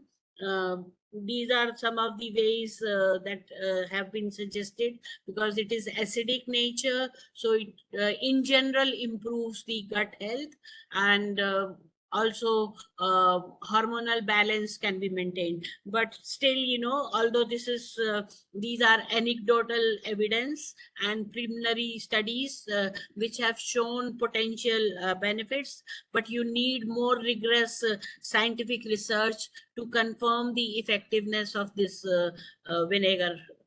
yeah. Next question is, if each period is only because of OCP only, is that all right? So it is okay because what is OCP doing? Giving us estrogen as well as progesterone, correcting the hormonal imbalance. No, we do give a break after 6 cycles. Say we do give a break of 2-3 cycles. Sometimes the periods after that continue normal for quite some time, 3-4 months maybe. And once they become irregular again, then we again tell them to start on OCPs. But that is okay. There is no harm because we are trying to control the situation. We're trying to halt a problem which is progressive, which can have disastrous effect as much as serious as endometrial carcinoma. So it is important that we give our OCPs, and there is no problem if it is the withdrawal is because of OCP, because that makes the entire system in place. So it is okay, no problem with that. I think, did you take up this question? Puncturing of these cysts should be done at what time before conception? Is there any specific time for puncturing of these cysts? Or Ma'am, this can be done normally we do all these kind of procedures post-menstrual. Anything on ovary or uterus, we normally do it post-menstrual because if small of the cyst, whatever are there, they recede with periods. So post-menstrual is what we do it to them. Means maybe 7, 8, 10 day depending on all that, but we do it post-menstrual. Pre-menstrual, there'll be some physiological, there might be a physiological cyst as well. So we don't do it that. So all of them are done post periods. If patient started with hormonal management and then patient becomes non-compliant after a few months and again comes back with recurrence of symptoms, how can we handle non-compliance and restarting of treatment? Ma'am, it's a big question. I'll just read it if. And I think it is. This is related to restarting of these OCP. There is, no problem. You can restart. Anyway, you are giving some breaks in between also. So for compliance part, you need to explain to the patient why is it necessary to take it regularly. For the month, for the cycle, but if there has been some break, you can always restart. Am I okay? Yes, ma'am. I would like to add, in fact, this is a very common complaint as a clinician. People do come with non-compliance because it's not easy when at the age of say 17, 18, 20, I start with an OCP and she gets married at 28. She's been taking it for a long time. So there will be non-compliance. It is okay. So what is important is the lifestyle modification part you advise to the patient. Even when she is not taking, it is difficult for her, whatever reason, she should be continuously on her entire lifespan. She should be continuously on this lifestyle, the weight maintaining, the lifestyle, healthy lifestyle maintenance part. So that will actually decrease her requirement of medication also. And whenever she comes, we have to start off again. But this is very common. Patients will come with non-compliance. Not they cannot take it. It's not feasible, humanly possible that they will take all the time nocipes. So that's why we say take a break after say 3 4 months, take a break of 1 2 months. Once again problem continue. But then when they're taking it, it's just halting the problem. You just try to understand it's not. You're just trying to cover up the issue that it doesn't increase. So they will be non-compliant. That is okay, no problem. At PSC level, one can start with progesterone and estrogen at low doses, plus with metformin according to test reports, and then advise them to go and take specialist consultation. I think you already mentioned that. Depends on the availability of the expertise at first point of consultation. But certainly you can start with these. If diagnosis is clear, you can start with this, and if possible you refer. If not, you can continue. All you have to do is to monitor the side effects with the oral contraceptive pills, side effects with whatever the medicines that you have started. You should know how to assess response to treatment. When do you expect this response to come in? Because these are some of the questions that the patient must be posing.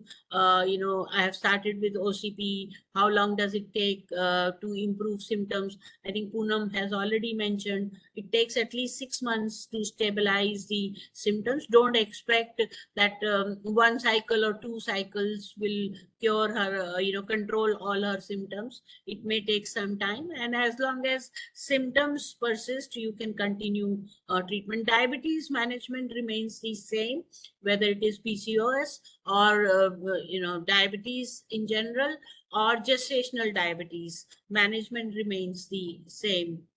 Right. Then, Ma'am, one thing more I would like to add. If yeah. you're at a PHC, start with an OCP, low dose OCP, Malign, what is coming in a government supply. Do not add metformin in the beginning until unless you have a definite indication. When there is no response, when the response is low, then lean PCOS, then you might have to add metformin. Or when the patient wants to conceive and there is a resistant to clomiphene, so you can just start her with OCP and then slowly, gradually, you can send her to specialist, or maybe with certain indication you start with metformin, but not at the first go. You just start it like in a PHC when you're asking this question. Yeah, it is all depending on the patient's problem, whatever the Yeah. reports are, accordingly. It is not, one more thing I would like to highlight here. There is a difference between step-up therapy and a combination therapy. Many of us, for many diseases, we need 2 or 3 or 4 medicines to control different symptoms, signs and symptoms. But it is not necessary that all of these are needed at the starting only. You have to customize this according to the major complaints that the patient having and the response to treatment. If the patient is not improving, you feel that it needs to be stepped up, then you're always free to add another drug to the regimen. This is called step up therapy. Whereas in combination therapy, you start with a combination of drugs right in the beginning. So for certain diseases, yes, it may be recommended. For example, some classes of hypertension, if the patient is having moderate to severe, higher BP, then perhaps there are one group of people, experts saying that you start with the combination right in the beginning. The earlier we used to say you step up, you start with one drug. If the patient is not improving, you add another, you increase the dose, And if still the patient is not controlled, side effects have appeared, then you add another drug. So I think same thing happens here. There are multiple array of symptoms that the patient may be coming.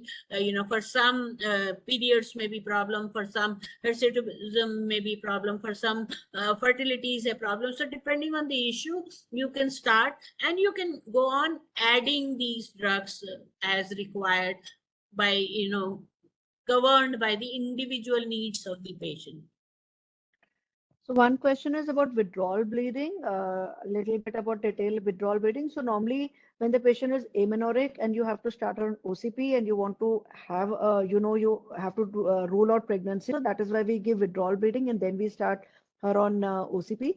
So for that, we give her either norethistron acetate 5 mg BD for 5 days, and then we stop after 3, 4, 5 days, patient will have withdrawal bleeding. Or you can also start with medroxyprogesterone acetate 10 mg BD, can be given for 5 days again. And after 5 days, patient has to wait for almost 4, 5, 6 days, depends from patient to patient, she'll have withdrawal bleeding. And once the withdrawal bleeding happens, then from day one, you can start her on OCPs, which is 3 weeks on and 1 week off. With Mala N, you continuously patient is on pill, 3 weeks on and 1 week, she's taking those red colored pills, which are the iron pills. With these other OCPs, they are just 21 tablets. In Mala N, you will have 28 tablets. So you have to tell the patient that there is no day which is pill free. She takes those 3 white lines, and once those 3 white line 21 pills are over, then she takes on the red one. And once the last red one is over, then she starts again with the next packet with the pill. So that's about the withdrawal bleeding. Does inositol help in PCOS?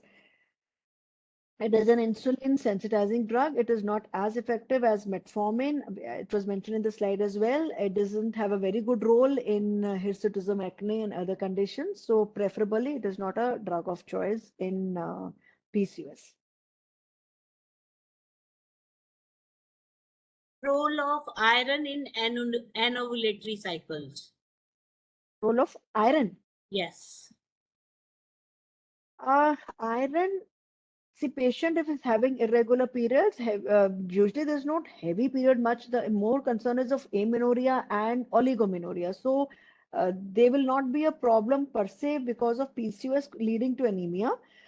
Any iron per se doesn't have much role in ovulation. So iron is given as a adjuvant therapy for treating the anemia, which is rampant and invariably present in all of our young generation, but not for ovulation. We don't use it as one of the drugs for PCOS, and it is given, yes, it is given as deworming drugs are also given, but that is for the baseline problem that our country is facing because of anemia, but not PCOS per se. Should the exercise be concentrated on decreasing central obesity or just aerobic exercise? If you can decrease the central obesity by exercise, it's a wonderful thing. Otherwise, it's too much general thing.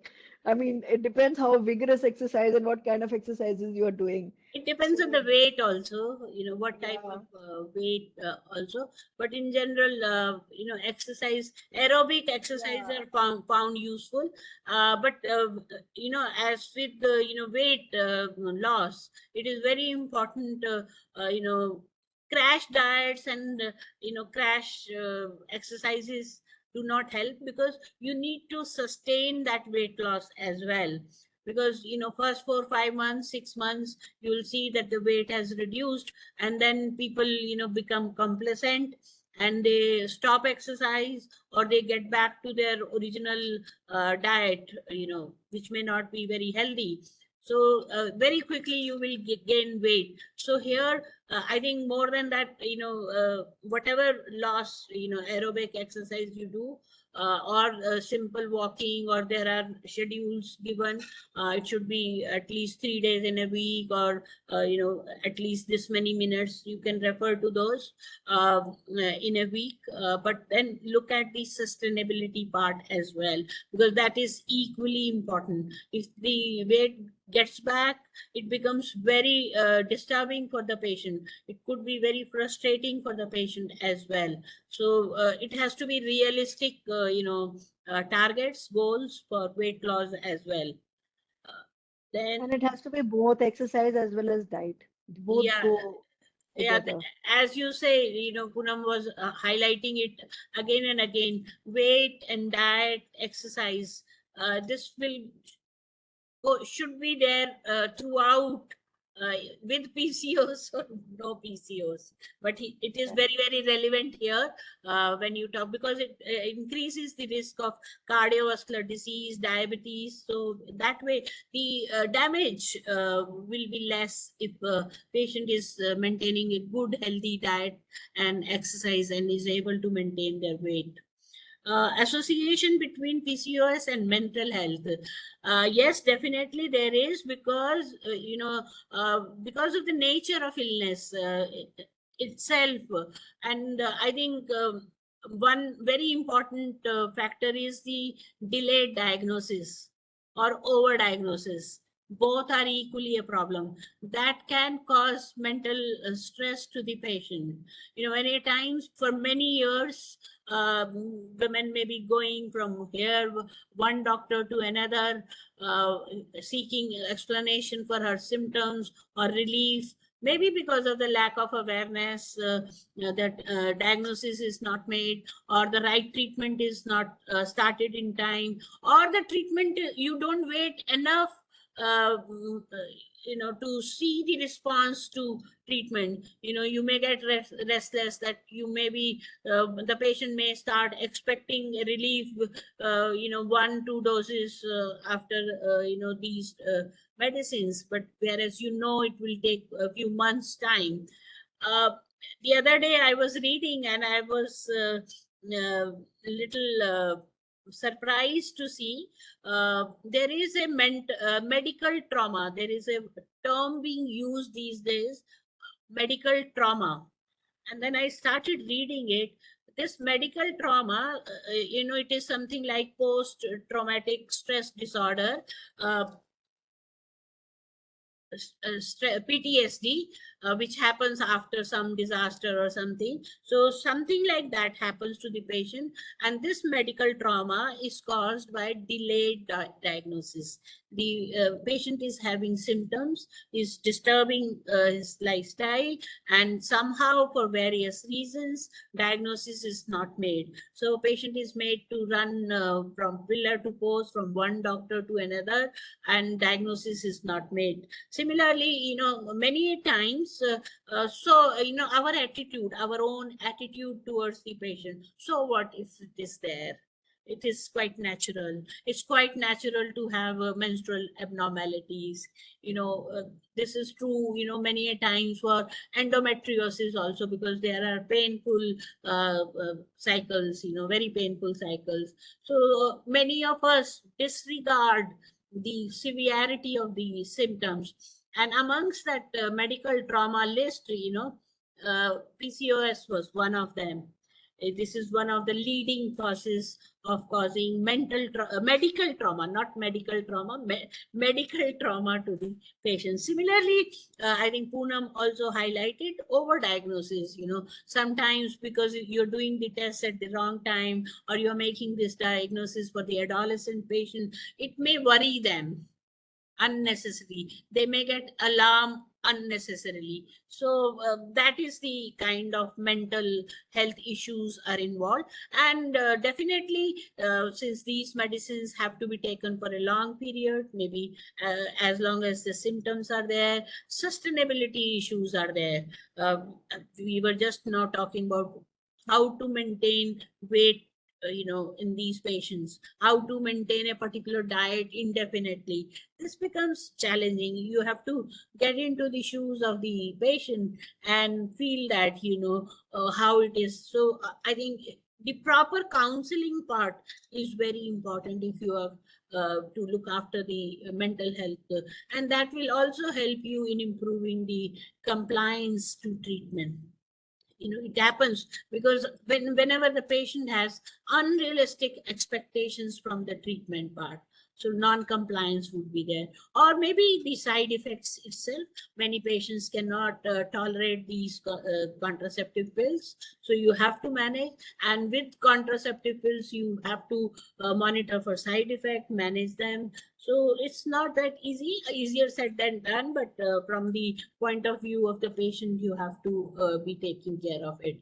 Guidelines for exercises, different schools, there are, I think for weight loss, let me see if I can get hold of the guidelines. You can go through that. What if PCOS is diagnosed at an age of above 35? Can OCP still be given? I think you answered this question already. Yes, ma'am, we can still give OCPs, but it depends if she is spacing her pregnancy, what is her concern? Because 35 years probably she's married, and what is the issue? If she wants just a baby, if infertility is a concern or spacing is a concern, why are we giving OCP? We are giving it to delay the second baby. Then we preferably depends. See, OCPs, they have their own indications. They have their own contraindications. So depends on what is her complaint. Is she married, not married? So depends on that. But yes, it can be given because this age doesn't go against giving OCP, 35 years. But then why do we want to give OCP is the concern. Sometimes if she has just had a baby, she wants another spacing, then for PCOS, I can even give her an IUCD for her for spacing per se. But if particularly for PCOS we want to give, yes, we can give her. Not a problem. There is a question about if withdrawal bleeding doesn't stop, what to do? Is tranexamic acid safe to take? Yes, it is safe to take. It is safe to take, but when withdrawal bleeding happens, you do start with OCPs, and OCPs will decrease the bleeding also. So till the time they act, you also can give Trenexa, not a problem.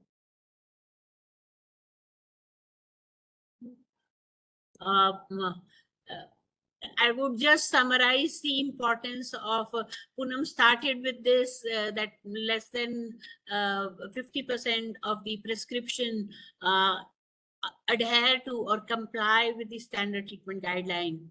And I think this one, PCOS, is one disease which where we see a lot of clinical variation in the management of the patient, and the standard treatment guidelines will help you in standardizing the treatment, in minimizing the variation, inappropriate variation.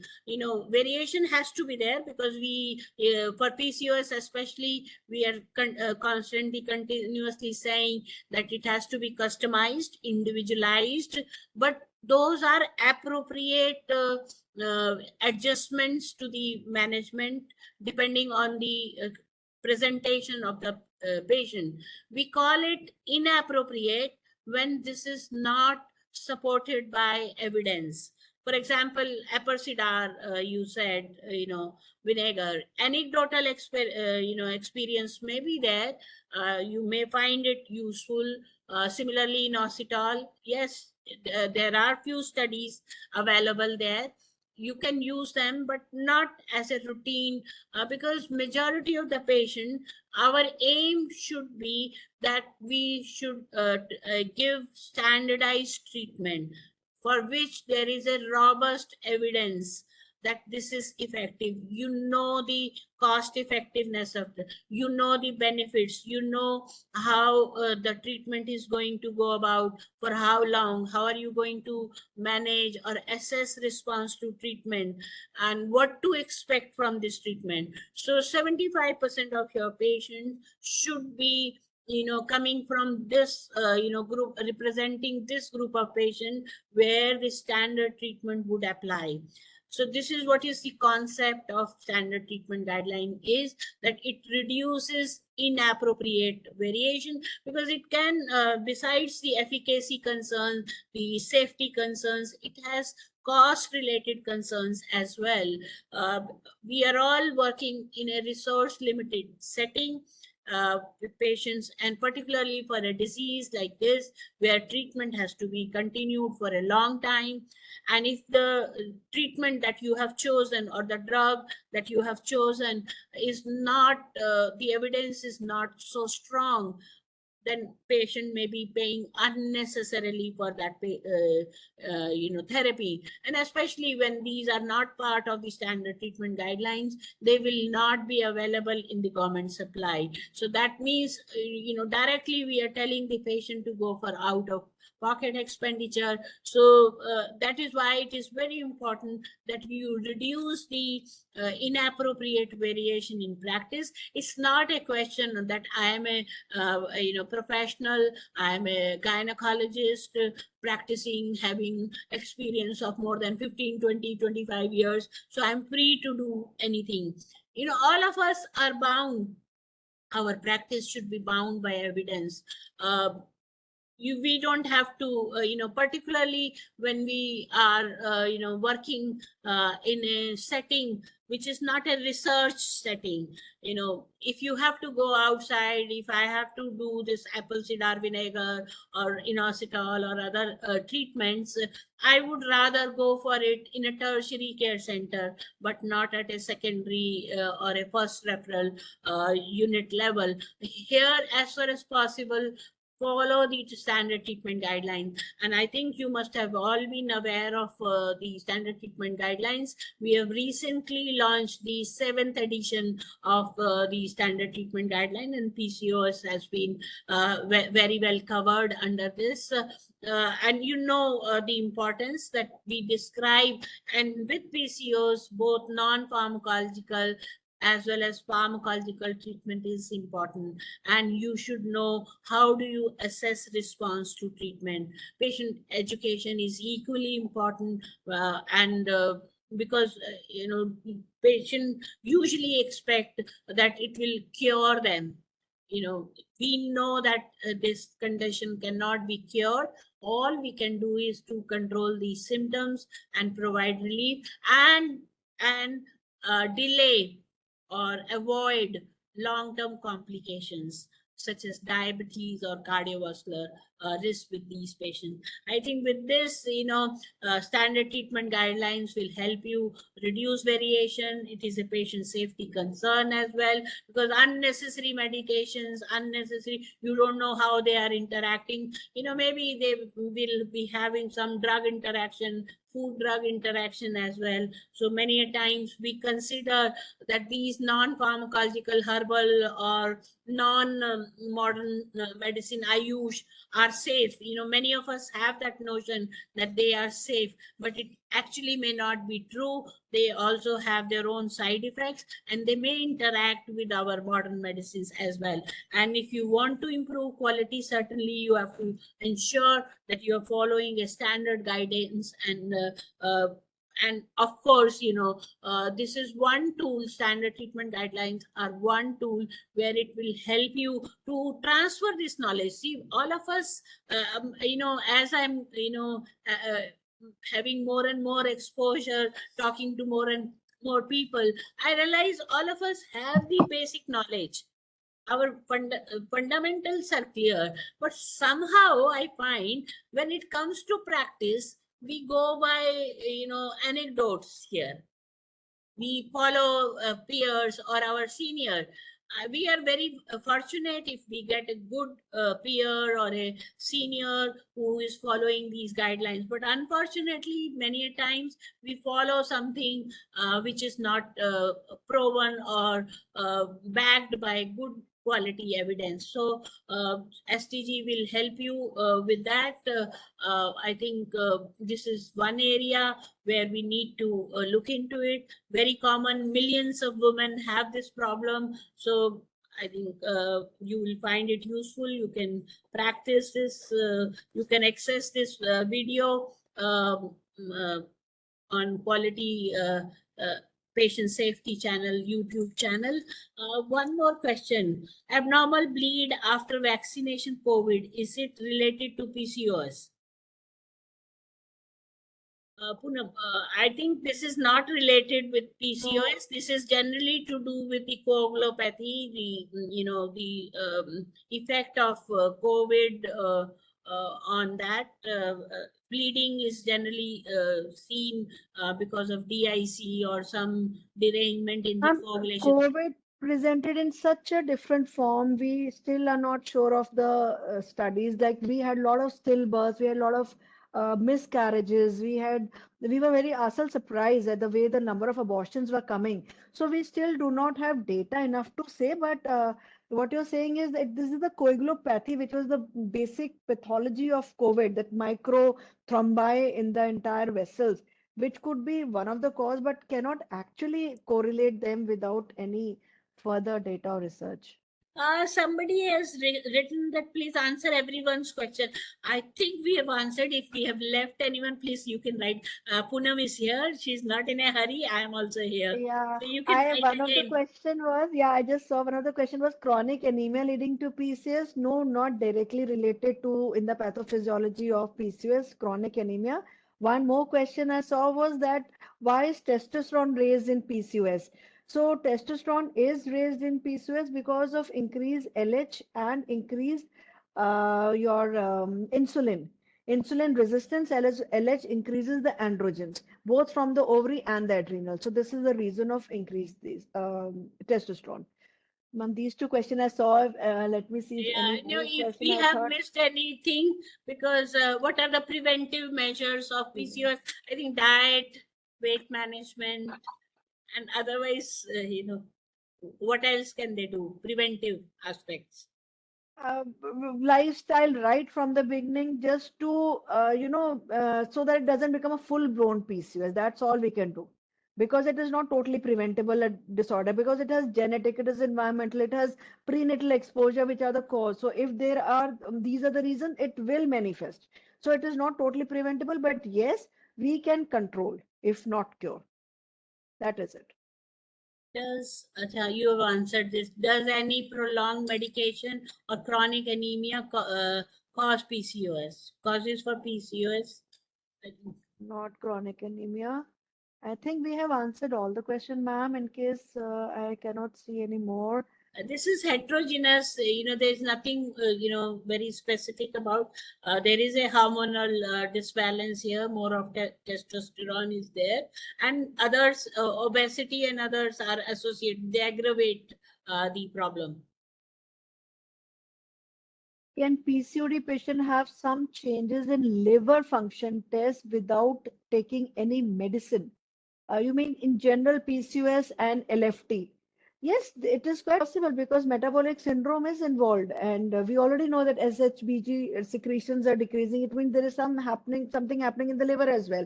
So there is insulin resistance, there is androgens being secreted, there is metabolic dyslipidemia. There can be some changes occurring over, but it has to be chronic for LFT to be deranged. The disease has to be a little long for LFT to be deranged. Obese patients, non-alcoholic Obesity, yes. rise in liver function, enzymes is NASH. It is called non-alcoholic liver disorder. So obesity itself would be responsible for it. And if particularly if the patient is taking oral contraceptive pills, again, then it becomes more important that these liver enzymes should be monitored.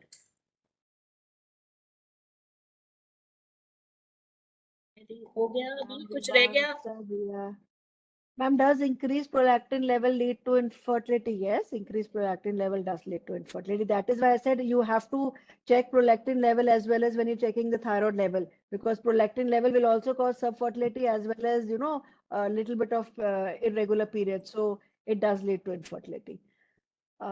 Is there any role of soy and phytoestrogen in that? Yes.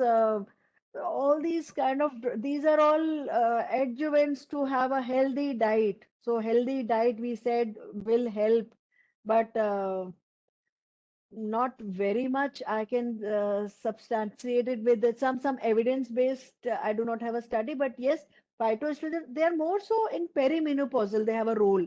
Soy and phytoestrogens but they will definitely have some benefits because the diet is getting better. The phytoestrogens, the diet is getting better. But again, I would say the research is need more research to answer that question. Oh, okay. This question: which hormone is elevated in women with the PCOS except? Oh, sorry, it got wrong. estrogen, progesterone, insulin, and testosterone. Progesterone would be the answer, ma'am. Yeah. Progesterone is not increased. Yeah, okay. I'll do the reverse marking. You are right.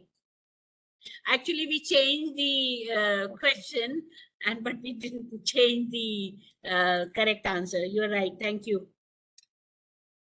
Testosterone is elevated.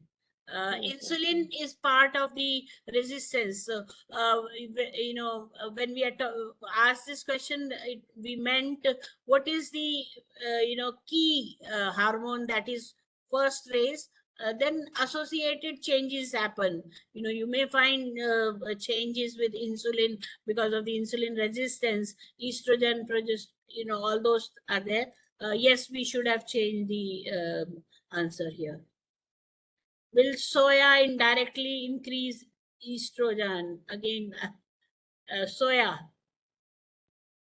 Soya, they have phytoestrogens, and that is why we advise them in the perimenopausal age group that they'll be good. But how directly they will increase and how much they will increase, that we do not know, because that it is very difficult to say on that. What say, ma'am? I don't know. I have again maybe it is hormonal balance that they may be producing, or the improved insulin sensitivity. In general. Yeah, but they are very generalized thing. We do advise. I totally agree with you. We do advise them, but normally not for PCOS. We're advising them for perimenopausal because of falling estrogens, we say. But here the pathology is different. It is not what it is in perimenopausal. So PCOS may, if you ask me, their role is not clear. But yes, perimenopausal because the estrogens are totally out. So there, that time when you are adding some dietary mean to increase estrogen, but which is like how much it is increasing, we do not know. But These are phytoestrogens, yes. plant-derived compounds that mimic the activity of estrogen in the body. So they may help, but again, I haven't. This has not been part of the standard treatment guidelines. But it's not even a part of treatment or for PCOS. So because the pathology is different, the pathophysiology of PCOS. So that is why we're not sure how much it will, give benefit to the patient. Anyway, in general, moderation is the key. Yeah, absolutely. Whatever it is, moderation is. You can't just go by soya-based diet. So, how much soya can you have it anyway? So you have to look at that part as well. Ma'am, I would like to actually congratulate you on your taking this session. There was an overwhelming 200 plus participants today. So I was really wondering on a Saturday in post-lunch Generally, we session, do so have. many of the participants. So the credit really goes to you that you could, call them all across and for this session. And in fact, till the end of the session, almost 197 was still there. The time after Yeah, it is so course, after many have 5, left. yes, many people ask me this question, but certainly I'm also overwhelmed by the response and the demand. Perhaps the topics are somewhat, very relevant to their day-to-day practice. Last year, last series, Siddhi gave me the attendance, and it was over 8,000 people who collectively attended the session. This year, I don't know. Siddhi, have you worked on that? How many people attended Yes, this ma'am. year? Even this year, it's close to 7,000, 8,000, ma'am. We have 2 more sessions. So And then collectively, Makes many sense. people are, coming back, returning participants also. I see many names now. I recognize them because I see them. I think thank you to all our participants here. Who otherwise people say online sessions have their limitations. People don't listen. These are useless. But I find it very useful. Otherwise, we could not have thought of a pan-India program sitting in the comfort of your office or room, home. How you could reach out to so many people, and I will be very, very happy if people are able to apply or take home one single message from the session and improve their clinical practice, our purpose would be served. Their interest also keeps me motivated, to do it. Somebody asked about the registry, PCOS registry. Is there a registry, PCOS registry in India? There are a lot of societies of PCOS. Even in India, we have a PCOS societies. So we do have, and they are registered societies, PCOS society. Yes. No, but there is no official registry of this.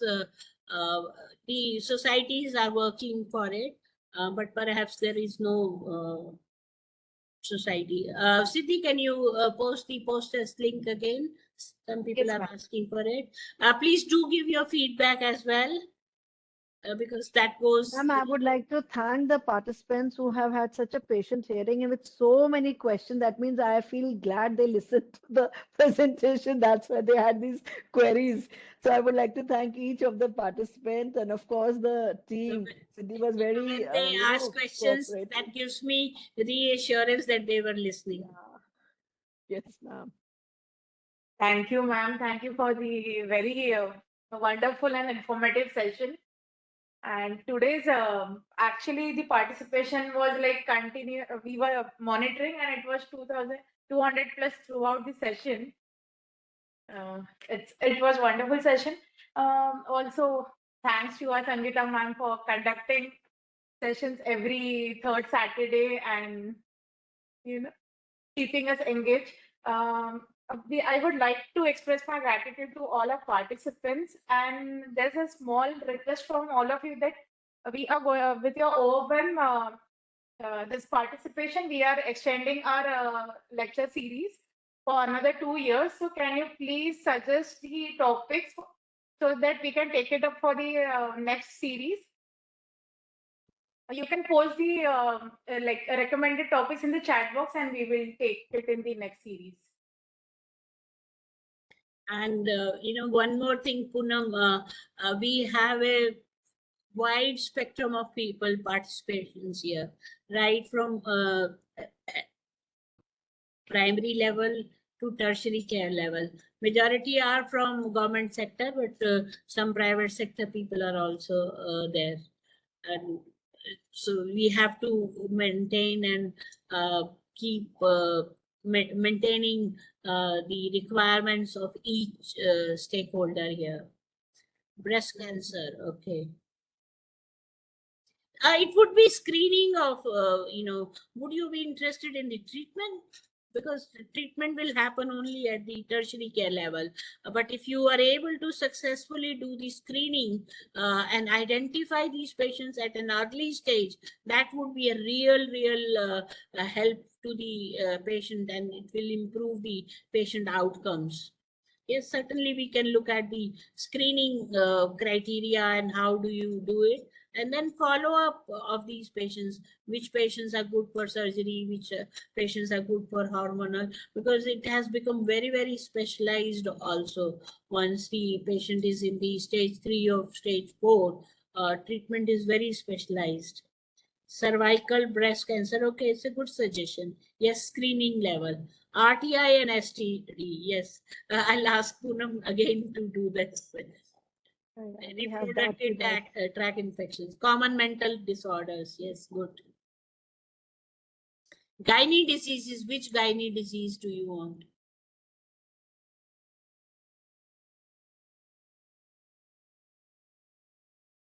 Should you also look at their saying they're written in the feedback what topics Yes, ma'am. they like. PPH, Yes, ma'am. okay. PPH is one. Common mental health issue, I got it.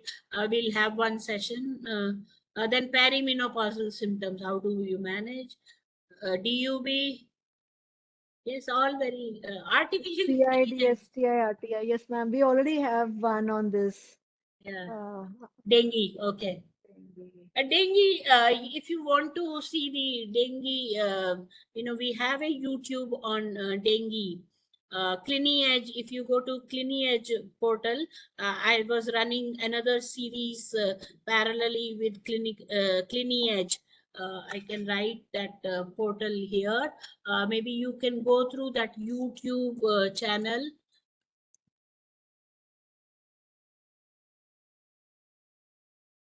Just a minute.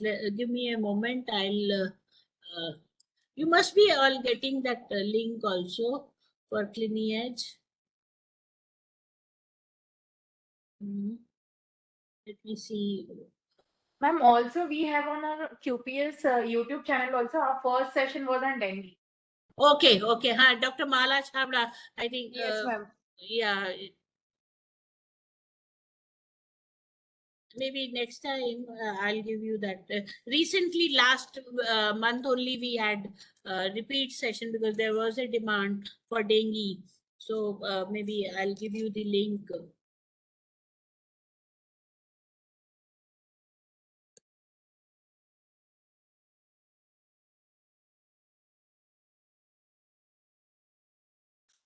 Yes, I found it. Yes. Okay, it was dog bite, but the. Just a minute.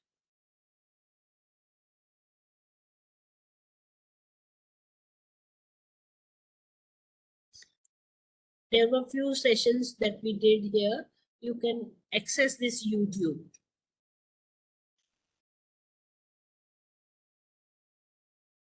Parkinson's disease. Okay. NCD screening and management pain and palliative care. We had one session in this series. Dr. A.K. Saxena took it. So you will find it in the YouTube. I think, Siddhi, you've got enough suggestions for the next series. You'll Yes, be full ma'am. with it. You'll be full with it now.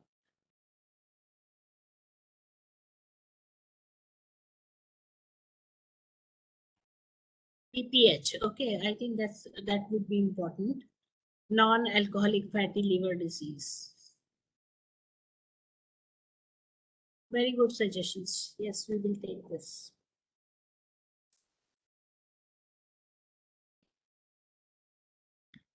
RTI will PID and RTI will cover this white discharge and all that. So we'll have one session. Good. Thank you. I think we can.